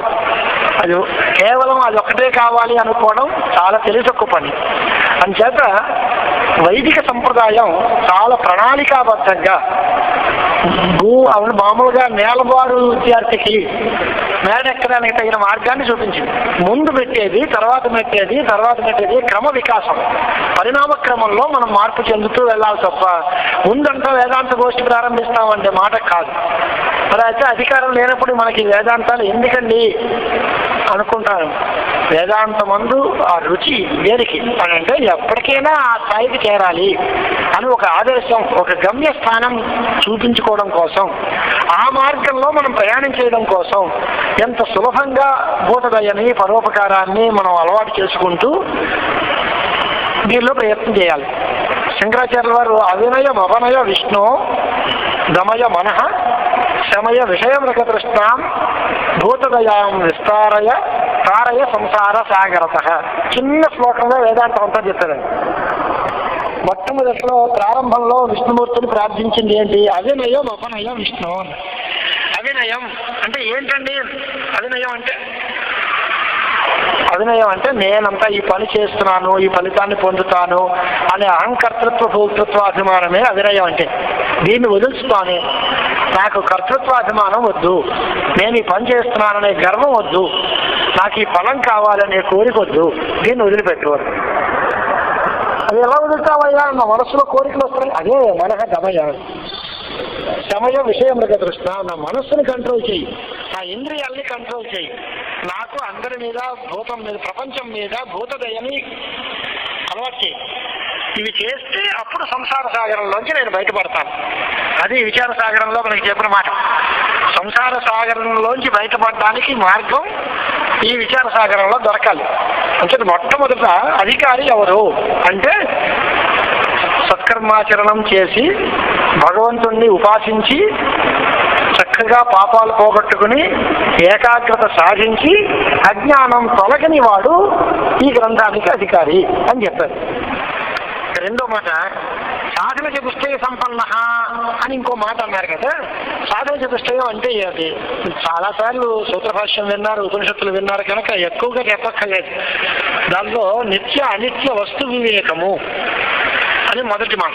సాధన చతుష్టయం అంటే 4 సాధనాలు. మొదటిది ఏది నిత్యము ఏది అనిత్యము అనేటువంటి తేడా తెలియాలి. తెలిస్తే నిత్యమైన దాన్ని కావాలనుకుంటాం, అనిత్యమైనది అక్కర్లేదు అనుకుంటాం. నిత్యమైనది ఏది? నేను తప్ప వెళ్ళకొనకే ఎవడో ఈ ఊళ్ళో నేను ఒక్కళ్ళే పెద్ద మనిషి ఉంది, తగ్గ అందరూ ఎదవలేనట్టు. ఎవరు పెట్టుకు వాడే అలా అనుకుంటే అందరూ పెద్ద మనుషులే అవుతారు. మనకంటే అందరూ దుర్మార్గులే. నేను ఒక్కడే సత్యలతలో ఉన్నాను, తగ్గ వాళ్ళు అందరూ దుర్మార్గులే. అలాగే ఆత్మ ఒక్కటే నిజం నిత్యం, తగ్గమ అంతా అనిత్యం. బ్రహ్మ ఒక్కటే నిజం, తగ్గమదంతా అనిత్యం అబద్ధం. అంటే దాన్ని ఎవడు కాంక్షిస్తాడు? కావాలనుకోరు. కావాలి అనుకోవడం వల్ల ఈ పేచీ అంతా వచ్చింది. అక్కర్లేదనుకుంటే హాయిగా ఉంటాం, మనకేముంది. కావాలనుకుంటే కోరికల వల్లే ఇంటి అనర్థాలకి కారణం అవుతుంది. అక్కర్లేదు అనుకుంటే పోవచ్చు. కనుక విశ్వమిథ్యాత్వం, బ్రహ్మ ఒక్కటే నిజం, జగత్ అబద్ధం అని తెలిసిన వాడు ఎటువంటి రాగద్వేషాలకి లోనవడు, ఎటువంటి తప్పుడు పని చేసేదానికి అవకాశం ఉండదు, ఎటువంటి దుష్ఫలితాలకి వాడు లోను కాడు. కాబట్టి వాడికి అంతా మోక్షమే, అది అంతా సుఖంగానే ఉంటుంది. కానీ నిత్యానిత్య వస్తు వివేకం కావాలి. మరి విక్షేపం అంటే ఏంటి అని అంటే చిత్తచాంచల్యం. చిత్తచాంచల్యం ఏముంటుంది అని అంటే ఎప్పుడూ కూడా అది కావాలి ఇది కావాలని అటు ఇటు తిరుగుతూ ఉండడం తప్ప దేవుడు పూజ చేద్దామనో లేదా వేదాంతం చదువుకుందామనో లేదా గురువు గారిని సేవిద్దామనో ఇలా ఒక దాని మీద నిలకడగా మనసు ఉండదు. దానికి విక్షేపం లేకపోవడం, విక్షేపము అనే మాట. దీన్ని అందరినీ పోగొట్టుకోవాలి అంటే మనం ఎప్పుడూ కూడా వేదాంత విచారం చేయాలి. ఆ సుప్తే రామృతే కాలం నయే వేదాంత చింతయ. నిద్ర వచ్చే వరకు లేదా చచ్చే వరకు వేదాంత విచారం చేస్తూనే ఉండాలి. ఆ సుప్తే ఆ మృతే కాలం నయే వేదాంత చింతయ. వేదాంతం ఎంతవరకు చదవాలి అంటే 1 గంట 2 గంటలు బోరు కొట్టే వరకు కాదు. మనిషికి నిద్ర వచ్చే వరకు తెలివిగా ఉన్నంత కాలం వేదాంత శ్రవణం చేయాలి. మళ్ళీ తెలివి వచ్చింది, నిద్ర వచ్చింది, నిద్రపోయాం కానీ తెలివి వచ్చింది, మళ్ళీ చదవాలి. ఎంతవరకు? చచ్చే వరకు చదవడమే అండి. మరణం వచ్చే వరకు కూడా వేదాంత విచారం చేస్తూనే ఉండాలి. అహర్నిశం అలా వేదాంత విచారం చేస్తే దానివల్ల మనకి భగవంతుడి యొక్క అనుగ్రహం కలిగి సద్గురువు దొరుకుతాడు. ఆ గురువు దొరికితే ఉపదేశం చేస్తాడు, దానివల్ల మోక్షం వస్తుంది. ఇలాగా అధికారం ఒకటి. ఇక రెండోది ఇహాముత్ర ఫలభోగ విరాగ. ఈ పని చేశాను, చేస్తే నాకేంటి, రేపు ఈ మీటింగ్ చేయాలి, చేస్తే నాకేంటి, ప్రతిదానికి ఏ పని చేస్తే ఈ ఫలితం ఏంటి అని అడుగుతున్నాం ఐహికంగా. యజ్ఞం చేయండి, యజ్ఞం చేస్తే స్వర్గకాముడు, స్వర్గం కావాలి అని కోరికతో యజ్ఞం చేస్తాం, అది ఆముష్మిక ఫలం. ఇలాంటి ఐహిక ఫలాలు కానీ ఆముష్మిక ఫలాలు కానీ అనుభవించాలి అనే కోరిక లేకుండా ఉండడానికి వైరాగ్యం అని పేరు. అంతేగాని క్రియాశూన్యం కాకూడదు. ఐహికాముష్మిక ఫలాలు వద్దన్నాను తప్ప ఆ పనులు చేయొద్దనలే. పనులు చేయాలి, ఫలితం వద్దన్నాను. కర్మలు చేస్తూనే ఉన్నాను, కర్మ ఫలాన్ని ఆశించకూడదు. అలాంటి వైరాగ్యం సంపాదించుకోవాలి, దానికోసం ప్రయత్నం చేయాలి. మూడోది శమధమాది సాధన సంపత్తు. చాలా గొప్ప మాట, చాలా కష్టమైన మాట. నేను మాట చెప్పడం తేలికే కానీ ఈ శవాది షట్కం అలవాటు పడడం అనేది చాలా కష్టం. మా శాంతో దాంత ఉపరత స్థితిక్షు సమాహిత శ్రద్ధావిత్తో భూత్వ ఆత్మన్యేవ ఆత్మానం పశ్యే అని ఉపనిషత్. శాంత దాంత ఉపరత స్థితిక్షు సమాహిత శ్రద్ధావిత్త, ఇన్ని మాటలు. శమం అంటే ఏంటి అంటే మనస్సుకి ఉండేటువంటి ఒక కంట్రోల్. అంటే ఇంతకు ముందు కొన్ని సంఘటనల వల్ల మనస్సులో కొన్ని వాసనలు పుడతాయి. ఆ వాసనలను అనుసరించి పూర్వ వాసనల వల్ల మనం ఏదో పనుల్లో వెళ్తూ ఉంటాం. ఆ మనస్సుల్లో ఆ ప్రాచీనమైనటువంటి విషయాల వల్ల కలిగిన వాసనని వదులుకోవాలి. వాసన త్యాగం. విషయముల పట్ల సంపర్కం లేకుండా మనస్సును నిరోధించాలి. దానికి శమం అని పేరు. అంటే మనోనిగ్రహం అని తేలిక మాటలో మనం అనుకుంటాం. మనస్సుని నిగ్రహించడం. మనస్సుని నిగ్రహించడం అంటే వాసనలు ఉండిపోతాయి, కొత్త విషయాల మీద మనీ తగులుకుంటూ ఉంటుంది. ఆ రెండు పోవాలి. కొత్త విషయాలని కోవాలనుకోకూడదు, పాత వాసనల్ని కూడా అలా కంటిన్యూ చేయకూడదు. పాత వాసనలు తొలగించుకోవాలి, కొత్త విషయాలతో ఇది లంపటం కాకుండా చూసుకోవాలి. అలాంటి మనస్సును నిగ్రహించుకోవాలి. దమం అంటే బాహ్యేంద్రియములను అదుపులో ఉంచుకోవటం. కన్ను, ముక్కు మొదలైనటువంటివి. అంటే శబ్దస్పర్శ రూపరసగంధాల పట్ల జాగ్రత్త వహించి వాటిని కావాలనుకుని మన ఇంద్రియాలతోటి వాటిని తృప్తిపరచాలి ఇంద్రియాలని అనేటువంటి భావం లేకుండా చేయడం. శ్రద్ధ అంటే గురువులు, వేదాంతాలు వీళ్ళు చెప్పినటువంటి మాటల మీద దృఢమైన విశ్వాసానికి శ్రద్ధ అని పేరు. దానికి ఆస్తిక్యం. ఆస్తిక్య పదానికి నిర్వచనం చేసే దానిలో శాస్త్ర సంప్రదాయాలు రకరకాలుగా ఉన్నాయి. వేదం ప్రమాణం అనేవాడు ఆస్తికుడు అనేవాడు ఒకడు. వేదాంతములు, గురువులు చెప్పిన వాక్యముల యందు విశ్వాసం కలిగి ఉండడమే ఆస్తిక్యము అనేటువంటిది ఒక పద్ధతి. అది కాకుండా దేహాతిరిక్త ఆత్మవాదమే ఆస్తిక్యము. ఈ దేహమే ఆత్మని కాకుండా ఈ దేహము, ఇంద్రియము వీటన్నిటికంటే వేరుగా ఆత్మ ఉంది అనేటువంటి దానికి ఆస్తిక్యం అని పేరు. ఆస్తిక అంటే పునర్జన్మ, పరలోకం, పుణ్యపాపాలు అవన్నీ ఉన్నాయని అంగీకరించి ఈ శరీరమే కాదు, శరీరం కంటే వేరేగా ఆత్మ ఉంది అనుకునేవాడు ఎవడో వాడు ఆస్తికుడు. వేదములు, ప్రమాణములు అనేవాడు ఆస్తికుడు. ఈశ్వరుడున్నాడు అనేవాడు ఆస్తికుడు అనే మాట లోక వ్యవహారం, అది ఒప్పుకోట్లేదు. ఈశ్వరుడు ఉన్నాడంటే ఆస్తికుడు, ఈశ్వరుడు లేడంటే ఆస్తికుడు అనే మాట ఒప్పుకోం. కాదు, దేహాతిరిక్త ఆత్మ ఉందా లేదా అది గురు వేదాంత వాక్యముల యందు విశ్వాసం ఆస్తిక్యం. ఇది బాగా గుర్తుపెట్టుకోవాలి మనం. సమాధానం అంటే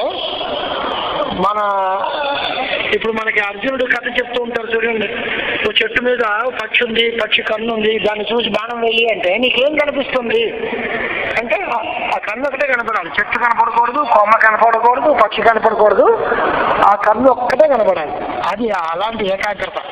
అది చిత్త ఏకాగ్రత. లక్ష్యమైన పరబ్రహ్మయందు మాత్రమే చిత్తం లగ్నం అవడం, దానికి సమాధానం అని పేరు. ఉపరతి అంటే మనకి అన్ని భోగాలు ఉంటాయి. ఇంట్లో సౌకాయ పిండి వంటలతోటి వంటలు రెడీగా ఉంటాయి. అవేళ ఏకాదశి తినాలనిపించకూడదు, తినకూడదు. ఐహిక ఆముష్మికమైన భోగాలు పొందడానికి తగిన కారణాలు అన్నీ పుష్కలంగా ఉన్నా, అన్ని రకాలైనటువంటి సరుకులు దగ్గరగా అందుబాటులో ఉన్నా వాటి మీద ఎటువంటి మమకారము లేకుండా వాటిని దూరం చేయడం, అది ఉపరతి. దాని అంటే అన్నిటి నుంచి మరల్చుకోవడం. మంచి అందమైన స్త్రీ ఉంటుంది, వీడు స్త్రీ చాంచల్యంతో దాని మీద మమకారం చూపించకూడదు. అక్కడ బాగా బంగారపు గని ఉంది, లేకపోతే బంగారపు ఆభరణాలు కేజీలు కొట్టి బంగారం అక్కడ పెట్టింది, పట్టుకెళ్ళిపోతానులే అనుకోకూడదు. ప్రతి వస్తువు దొరికినా ఆ వస్తువు కావాలనుకోకుండా అది నాకు అక్కర్లేదు అనేటువంటి విధంగా ఉండడానికి ఉపరతి అని పేరు. తితిక్ష అంటే మనందరికీ సహనం, ఎండవాన, అలాగే మానవమానాలు, ఆకలి తప్పులు మొదలైన వాటిని అన్నిటినీ సహించడం. ఉండి తింటాం, లేదు అంటే మానేస్తాం. అంతే తప్ప అయ్యో ఇది నాకు ద్వంద్వాల్లో సహించాలి తప్ప ఎండగా ఉందండి, కష్టం ఉంది, లేదా చలిగా ఉందండి అంటే మరి బాధగా ఉందండి అనకూడదు.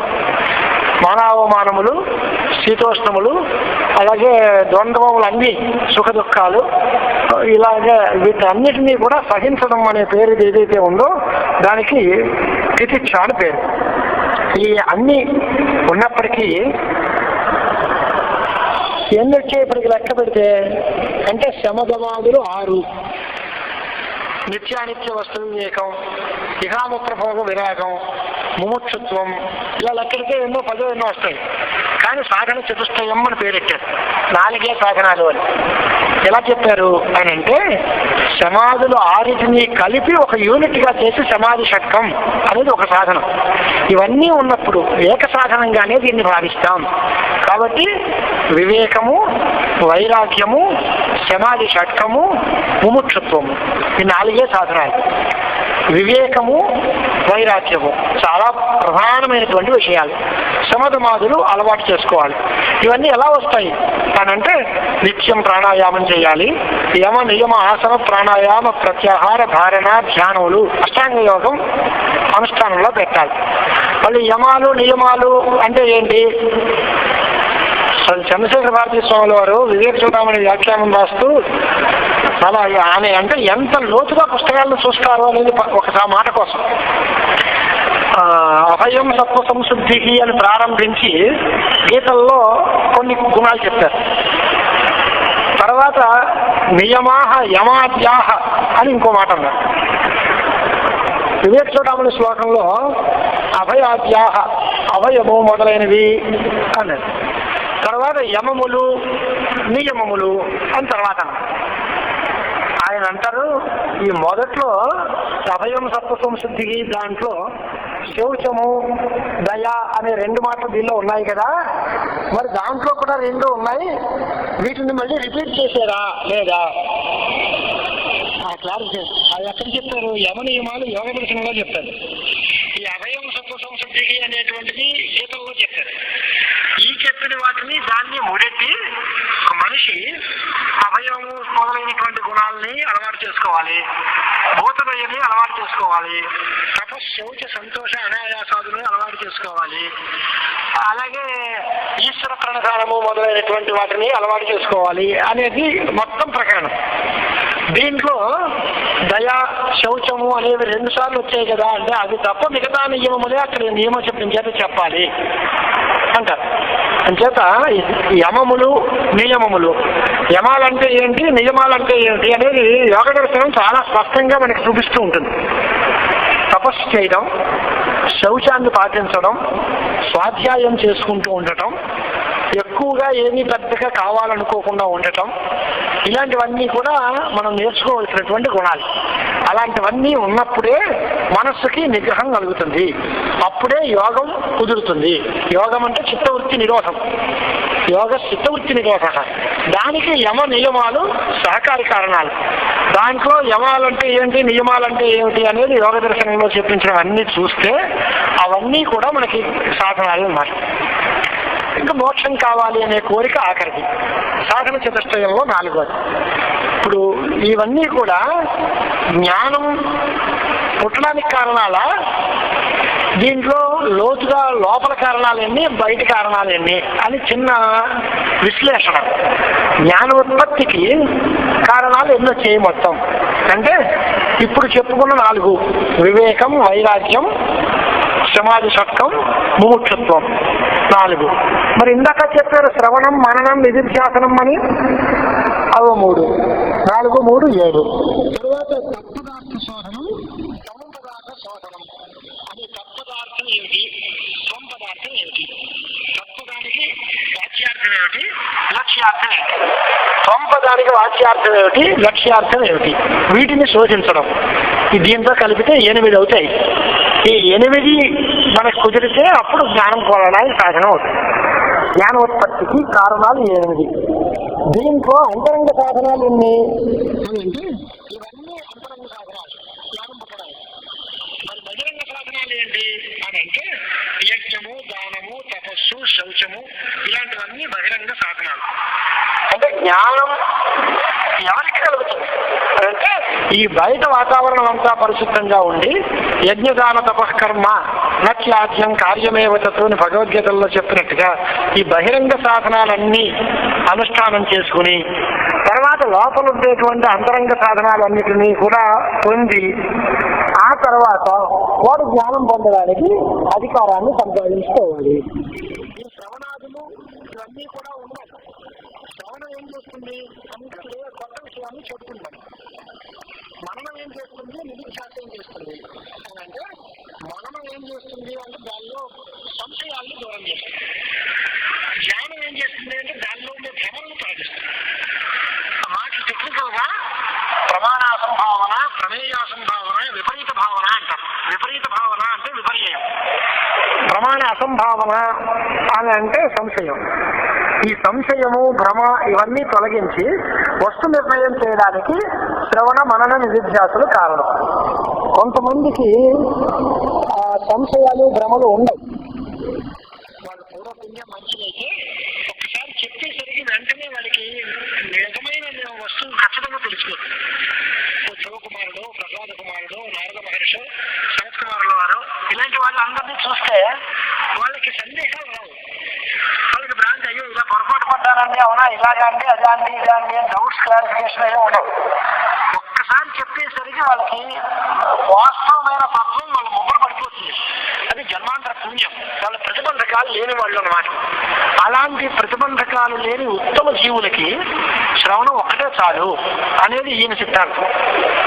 ఇంకా మననం నిధిధ్యాస అక్కర్లే. ఎవరికి విన్న తర్వాత కూడా కొన్ని సందేహాలు వస్తాయో లేదా కొన్ని పొరపాట్లు భ్రమలు కలుగుతాయో వాటికి మననం నిధిధ్యాసనం కూడా కావాలి. అప్పుడు వాటిని తొలగించుకుని ఆత్మజ్ఞానాన్ని సంపాదించుకోవాలి. కాబట్టి సర్వసాధారణంగా అందరికీ సంశయ, ప్రమాదాలు, భ్రమలు ఇవన్నీ తొలగవు కనుక శ్రవణ, మన నిధిధ్యాసలు 3 కావాలన్నారు. బ్రహ్మవేత్తలైనటువంటి మహానుభావులకి ఒక్క ఉపదేశం చేతనే వాళ్ళు కృతార్థులు అయిపోతారు. అలాంటి వాళ్ళకి మననము, నిధిధ్యాసం ఇంత టైం అక్కర్లేదండి. అలా వాళ్ళకి గర్భస్థ వామదేవ ప్రతిదేవే అహం మనుభవం సూర్యస్థాన్, గర్భంలో ఉండగానే ఆయనకి జ్ఞానోదయం అయిపోయింది. అప్పుడు ఏ సందేహం వచ్చింది, ఏం ప్రమాణం ఉంది, ఆయన ఏం చేశాడు, ఎక్కడ చదివాడు, ఏం అక్కర్లే. జన్మాంతర సంచితమైన పూర్వపుణ్య పరిపాకం అప్పుడు ఫలానికి వచ్చింది, ఫలావస్థకు వచ్చింది. అంచేత వాళ్ళకి సరిపోతుంది. ఇప్పుడు దీంట్లో అంతరంగ సాధనాలు, బహిరంగ సాధనాలు అన్నప్పుడు బ్రహ్మసూత్ర భాష్యంలో ఒక లౌకికమైన ఉదాహరణ చూపించారు. ఓ రాజుగారికి గుర్రాలు ఇవి ఉన్నాయి, ఎడ్లు కూడా ఉన్నాయి, గోసంపద ఉంది. ఈ ఆవుల్ని, ఎద్దుల్ని ఎప్పుడు వాడతాడు, గుర్రాలను ఎప్పుడు వాడతాడు అని అంటే యుద్ధానికి వెళ్ళేటప్పుడు గుర్రాలను వాడుకుంటాడు, వ్యవసాయం చేసేటప్పుడు కాజెట్లను కడతాడు. ఈ కాజెట్లు ఆ యుద్ధంలో పనిచేస్తాయా అని అడుగుతాడా ఎవడైనా? లేకపోతే ఆ గుర్రాలన్నీ వ్యవసాయానికి పనిచేస్తాయా అని అడుగుతాడా? పనిచేయదు కదా. ఏం దానికే అతయే అగ్నిభ్రాంజనపేక్ష కర్మ సర్వాపేక్ష యజ్ఞాది శృతే రశ్వత్ అనేటువంటి బ్రహ్మసూత్రాల్లో దీన్ని విచారణ చేసి దీనికి ప్రయోజనం వేరు, దాని ప్రయోజనం వేరు. గుర్రాలు ఎక్కడ ఉపయోగపడతాయి అది తెలుసుకొని దానికే ఉపయోగం చేయాలి. ఈ ఎడ్లు ఎక్కడ దేనికి ఉపయోగపడతాయో అలాగే చేయాలి. అలాగే ఇవన్నీ కూడా జ్ఞానం పుట్టడానికి యోగ్యత కోసం, చిత్తశుద్ధిని కల్పించడం కోసం ఇవన్నీ పనిచేస్తాయి. మోక్షం దీనివల్ల కలగదు. మోక్షం జ్ఞానం వల్లే, దీనివల్ల కాదు. అంటే కర్మలన్నీ కావాలా అక్కర్లేదా అంటే ఇంకా స్పష్టత కావాలి అంటే మోక్షం కలగడానికి జ్ఞానం ఒక్కటే సాధనమా, కర్మలు కూడా సహకరించి కర్మ సముచితమైన జ్ఞానం సాధనమా అనేది విచారం. జ్ఞాన కర్మ సముచ్చయవాదం అనేది ఓ వాదం. చాలా ప్రాచీనులు వివరణాచార్యుల వారు వాళ్ళందరూ చెప్పేవారు వృత్తికార మతం అంటారు. అది శంకరాచార్యుల వారు కనిపించిన చోటల్లా ఖండిస్తారు. ఎప్పుడు వచ్చినా సరే జ్ఞానకర్మ సముచ్చయం పనికిరాదు. వాళ్ళు చూపించే ఉదాహరణ ఏంటి అని అంటే, ఓ పక్షి 2 రెక్కలతో ఎదిగినట్టుగా ఓ కర్మ జ్ఞానము 2 ఉండాలి. పనులు చేయాలి, జ్ఞానం చదువుకోవాలి, అన్నీ ఉండాలండి, సంపాదించాలి, ఖర్చు పెట్టాలి. అలాగే పనులు చేస్తూ ఉండాలి, జ్ఞానం తెలుసుకోవాలి. ఈ రెండిటి వల్ల మోక్షం కలుగుతుంది అని కొంతమంది ఓ మాటలు లావ చేశారు. భక్త ప్రపంచకారులు అంటారు వాళ్ళు. కానీ తప్పది. కర్మ చేసే సమయం వేరు, దానికి అధికారం వేరు. జ్ఞానం పొందే స్థితి వేరు, అప్పుడు వాడి మానసికమైనటువంటి పని వేరు. కర్మలు చేసేటప్పుడు నేను చేస్తున్నాను, నేను ఈ పని వల్ల ఈ ప్రయోజనాన్ని సాధిస్తాను అనే పట్టుదల లేకపోతే ఇది పని చేయలేదు. జ్ఞానం వచ్చేసరికి నేను చదవటం లేదు, నాకు ఏ ఫలము అక్కర్లేదు అనే వైరాగ్యం ఉంటే కానీ జ్ఞానం రాదు. ఈ రెండింటినీ ఒక తాట్లో కట్టేస్తానంటావు. అలా కడతావు? కర్తృత్వాభిమానం లేనప్పుడు కర్మ లేదు, అభిమానం పోతే కానీ జ్ఞానం లేదు. అంచేత అది ఇది ఒకసారి కట్టకూడదు. పూర్వావస్థ తర్వాత దీని తర్వాత స్థితి అలా చెప్పాలే తప్ప రెండింటినీ ఒక్కసారి అనేటువంటి మాట కుదరదు. ఎవడికి కర్మాచరణం వల్ల చిత్తశుద్ధి కలిగిందో వాడు జ్ఞానానికి వస్తాడు. జ్ఞానానికి వచ్చిన తర్వాత వాడికి సన్యాసము, అంతరంగ సాధనాలు ఆ గొడవే తప్ప ఈ కర్మల ఘోరం కాదు. అంటే కర్మలు జ్ఞానము కలిపి కారణము అనకూడదు. అంటే మరి ఏం చేయాలి? కర్మలు ఏం చేయాలి? ఆ అధికారం పొందడానికి కారణం అవుతాయి, మోక్షం పొందడానికి జ్ఞానం కారణమవుతుంది అని విడతీసేసి. అయితే మరి ఆ జ్ఞానం ఒక్కటే కారణమా అండి, అప్పుడు ఇంకేం అక్కర్లేదా అని అంటే, తర్వాత శమధమాద్య భేదస్యాత్ అని తర్వాత ఇంకో సూత్రం రాసి అప్పుడు కూడా వాడికి శాంతి, భ్రాంతి, ఉపరతి అవన్నీ ఉండాలి. ఈ కర్మలు అక్కర్లేదు కానీ సమాధి శతకం అప్పుడు కూడా ఉంటేనే జ్ఞానం మోక్షాన్ని ఇస్తుంది తప్ప నాకు జ్ఞానం వచ్చి అధికారం వచ్చేసింది, ఇంత గొప్పవాడిని అండి, ఇంత పండుతుందండి అంటే ఆ గర్వం వాడి దగ్గరకు వచ్చినప్పుడు ఆ జ్ఞానం ఎందుకు పలికిరాదు. వాడి అంచేత జ్ఞానానికి సహకారించి శమధమాదులు ఉపయోగపడతాయి. ఈ కర్మలు ఆ అధికారాన్ని కలిగించే పక్కకి తప్పుకుంటాయి. మనం ఎంతవరకు ఒక కారులో తీసుకెళ్లారు, మనని కారులో తీసుకెళ్లారంటే గుమ్మం వరకు తీసుకెళ్తారు. గుమ్మం దగ్గర కారు వదిలేస్తాం. అక్కడి నుంచి కావాలంటే నడవలేకపోతే ఇంకో కుర్చీలో కూర్చోబెట్టి తీసుకెళ్తారు. అది కూడా ఆ కుర్చీ కూడా కొంతకాలం వదిలేస్తాం. ఎక్కడికో అక్కడ సాధనాలు అన్నింటినీ చివరి వరకు తీసుకెళ్ళకూడదు, సాధనాలు మధ్యలో వదిలేస్తాం. అంచేతనే దానికి ఉపాయము అని పేరు. భర్తృహరి రాశాడు ఉపాయము అంటే ఏంటి అంటే, ఉపాదాయాతి ఏ హేయా తాను ఉపాయాన్ని ప్రత్యక్షతే. కొంతకాలం వాటిని పట్టుకుని దాన్ని పని చేసి దాన్ని వదిలేస్తే అప్పుడు ఉపాయం అంటారు. చివరి వరకు ఉండేది ఉపేయము, ఉపాయం కాదు. కొంత తగినది దాని సాధనం కొంతకాలం స్వీకరించాలి, మధ్యలో వదిలేయాలి. ఈ ఉపాయములు అనేక రకాలుగా ఉంటాయి, అనేక మార్గాలు ఉంటాయి. ఈ మార్గాలన్నీ నిజం కాదు, గమ్యం ఒకటే నిజం. ఆ జ్ఞానం వల్ల మోక్షం కలుగుతుంది అన్న దగ్గర అందరికీ ఐకమత్యం. ఆ జ్ఞానం ఎలా వస్తుంది, ఆ జ్ఞానం ఎలాంటిది, దాని స్వరూపం ఏంటి, అక్కడ రకరకాల మార్గాలు ఉండొచ్చు. అంచేత శమధమాదులు చాలా అవసరం. ఈ శ్రవణ మనన నిధిధ్యాసలు అనేటువంటివి కూడా మనం చెప్పుకున్నాం కదా. శ్రవణం చేస్తే ఏమవుతుంది అంటే, శ్రవణం సాక్షాత్తు జ్ఞాన సాధనం కాకపోయినా జ్ఞానానికి ప్రతిబంధకమైనటువంటి బుద్ధి దోషాలన్నిటినీ తొలగిస్తుంది, సంశయాలు దూరం చేస్తుంది. మననం నిధిధ్యాసనము ప్రమాదాలని, విపర్యాలు, భ్రాంతుల్ని తొలగిస్తుంది అన్నారు. వేదాంత వాక్యం ఏం చేస్తుంది అని అంటే బ్రహ్మను చూపిస్తుంది. ఇవన్నీ వేదాంత వాక్యానికి అంతటి శక్తి ఉందంటారా? ఈ ఉపనిషత్తులు వినేస్తే వేదాంతం బ్రహ్మ తెలిసిపోతుందా అండి? అద్వితీయమైన బ్రహ్మను బోధిస్తుందా, లేక వేదాంతాలకు వేరే అర్థం ఏదైనా ఉందా అనే సందేహం కలుగుతూ ఉంటుంది సార్. అలా ప్రమాణం ముందుండే సందేహాన్ని శ్రవణం తొలగిస్తుంది. ఈ వేదాంతములే బ్రహ్మ యందు ప్రమాణము, ఇది తప్ప మరో మార్గం లేదు. అనుమానాదులు, బుద్ధి తన ఊహ నైష తర్కేణ మది రాపనేయ, మన ఊహ చేత మనం ఈ జ్ఞానాన్ని సంపాదిస్తాము అనుకోవడం కుదరదు అనేటువంటి ప్రమాణ సంశయం, ప్రమాణ సందేశాలని తొలగిస్తుంది శ్రవణం. జీవ బ్రహ్మ ఒకటే ఒకటే అంటున్నారు. నిజమే అంటారా? సత్యము అభేదమా లేక భేదమా? ఇదే సందేహం. ఈ సందేహాన్ని తొలగించుకోవడం కోసం మనను ఉపయోగిస్తాం. ఇక ప్రపంచమైనటువంటిదంతా కనిపిస్తోంది కదా, దృశ్య ప్రపంచం అంతా నిజమా అబద్ధమా అనేటువంటిది, దృశ్య ప్రపంచమే నిజము, కనిపించే ప్రపంచం నిజం తప్ప కనపడని బ్రహ్మ నిజం అని ఎలా అంటారయ్యా మీరు అని భ్రాంతి లోకానికి. ప్రపంచం కనిపిస్తోంది కనుక ఇది ఉంది, బ్రహ్మ వస్తువు కనపట్టలేదు కనుక లేదు. వాళ్ళ నాస్తికుల ఆర్గ్యుమెంట్. అది విపర్యయం, భ్రాంతి. దాన్ని మనం పోగొట్టుకోవాలి అంటే ధ్యానం చేయాలి. ధ్యానం చేస్తే ఈ ప్రపంచం నిజం కాదు అనేటువంటి మాట తేలుతుంది. అపరోక్ష సాక్షాత్కారం కలుగుతుంది. దానికి మహావాక్యమే కారణము అనేటువంటి మాట మనకు తెలుస్తుంది. ఇది విషయం తాలూకు అధికారి సంబంధం. ఇక విషయం ఏమిటి అని అంటే జీవ బ్రహ్మైక్యమే వేదాంతములకు విషయం. జీవుడు వేరు బ్రహ్మ వేరు అనే మాట కాదు. జీవుడు బ్రహ్మ ఒకటే. ఈ ద్వైతవాదులు చెప్పేటువంటి వేదబాహ్యములైనటువంటి సిద్ధాంతాలన్నీ ఆచరింపబడినవి కాదు. స్తుతికర్తలు అందరూ కూడా కొన్ని పరోక్షముల్లో వాళ్ళు స్తోత్రం చేస్తున్నారు.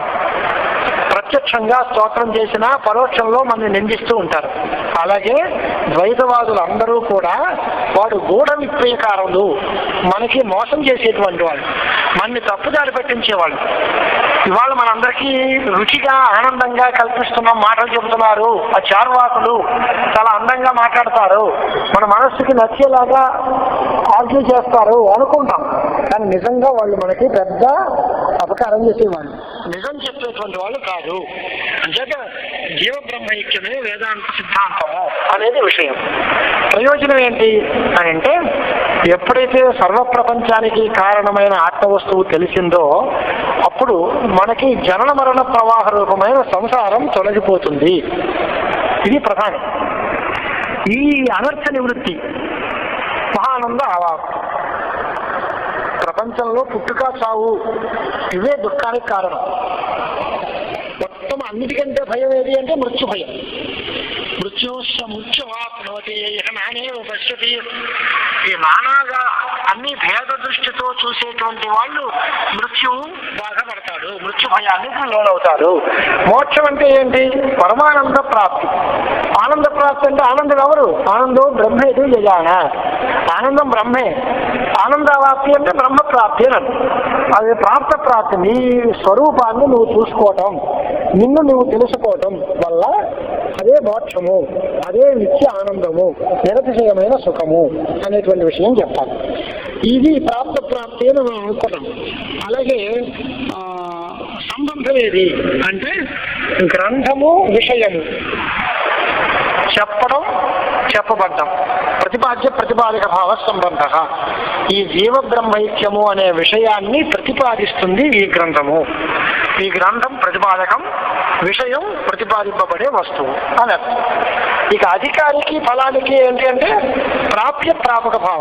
పొందబడేది పొందేవాడు, పొందేవాడు అధికారి, పొందబడేది ఫలం. ఈ ఫలానికి అధికారికి సంబంధం ప్రాప్య ప్రాపక భావం. పొందడం పొందేవాడు, పొందేవాడికి పొందబడే వస్తువుకి ఉండే సంబంధం పొందుట. పుస్తకానికి చదువుకునే వాడికి సంబంధం తెలిపే పుస్తకం, తెలియబడే విషయం. దీనికి దానికి తెలియజెప్పడం అనే సంబంధం. ఇలాంటి సంబంధాలతో అధికారి అయినటువంటి వాడు ఈ విచారాన్ని చేస్తే వాడు ఆ ఫలాన్ని పొందుతాడు అనేది మొత్తం టోటల్ గా మనకి సంపిండితార్థం అంటారు. అంటే అనుబంధ చతుష్టయం, విషయ ప్రయోజన సంబంధ అధికారులు నాలుగురు గురించి తెలుసుకుంటే అధికారి అయిన వాడు చక్కటి పని చేస్తే ఆ ఫలాన్ని పొందుతాడు. అలాగే మనందరం ఈ పుస్తకాన్ని చదివి ఆ పుస్తకంలో చెప్పిన విషయాన్ని తెలుసుకుని దానివల్ల వచ్చే ఫలితాన్ని మనం పొందాలి అనేటువంటిది ఆయన ప్రథమ తరంగంలో మనకి ఇచ్చినటువంటి సంక్షిప్తమైన సారం. ఎస్తు సాధన సంపన్న జిజ్ఞాసు ప్రథమం పఠేత్ ఇమం తరంగం సతతం ముక్తోసౌ నాత్మ సంశయ. ఎవడైతే సాధన సంపన్నుడై ఉంటాడో, జిజ్ఞాసు అయి ఉంటాడో వాడు ఈ ప్రథమ తరంగాన్ని పఠిస్తే వాడు ముక్తుడవుతాడు. అంటే ముందు మనం జాగ్రత్త పడాలి. సాధన సంపన్న అనేది కండిషన్ పెట్టాడు. మనం సాధన సంపద అలవాటు చేసుకోవాలి. అంచేత నిత్యకర్మానుష్ఠానం చేస్తూ ఉండాలి. స్నానం, సంధ్యావందనం ఇవన్నీ అలవాటు చేయాలి. భూతదయ అలవాటు చేయాలి. పరోపకారం చేయాలి. ఎంతో కొంత దానమో ధర్మమో చేయాలి. తీర్థయాత్రలు చేయాలి. మనస్సుకు పట్టిన దోషాలన్నింటినీ తొలగించుకోవాలి. ఈశ్వరార్పణ బుద్ధిగా కర్మలు చేయాలి. భగవద్ ఉపాసనం చేయాలి. ఇన్ని చేసిన తర్వాత ఈ పుస్తకాలు చదవాలి. చదివితే అప్పుడు మనకి దాని ఫలితం వస్తుంది. వీటన్నిటికీ సున్నా పెడితే మనం మిగిలిన పెద్ద సున్నా. అంచేత కేవలం పుస్తకం చదివేసాను నాకేం ప్రయోజనం లేదు అని అడిగేటువంటి వాళ్ళకి సమాధానం అన్నమాట. ఎస్తు సాధన సంపన్న జిజ్ఞాసు ప్రథమం పఠే నిరంతరంగం సతతం ముక్తోసౌ ఆత్మ సంశయ. శ్రీ వాసుదేవ బ్రహ్మేంద్ర సరస్వతి విరచితే విచారసాగరే అనుబంధ సామాన్య నిరూపణం నామ ప్రథమస్తరంగ. హరయే నమః. బ్రహ్మార్పణమస్తు.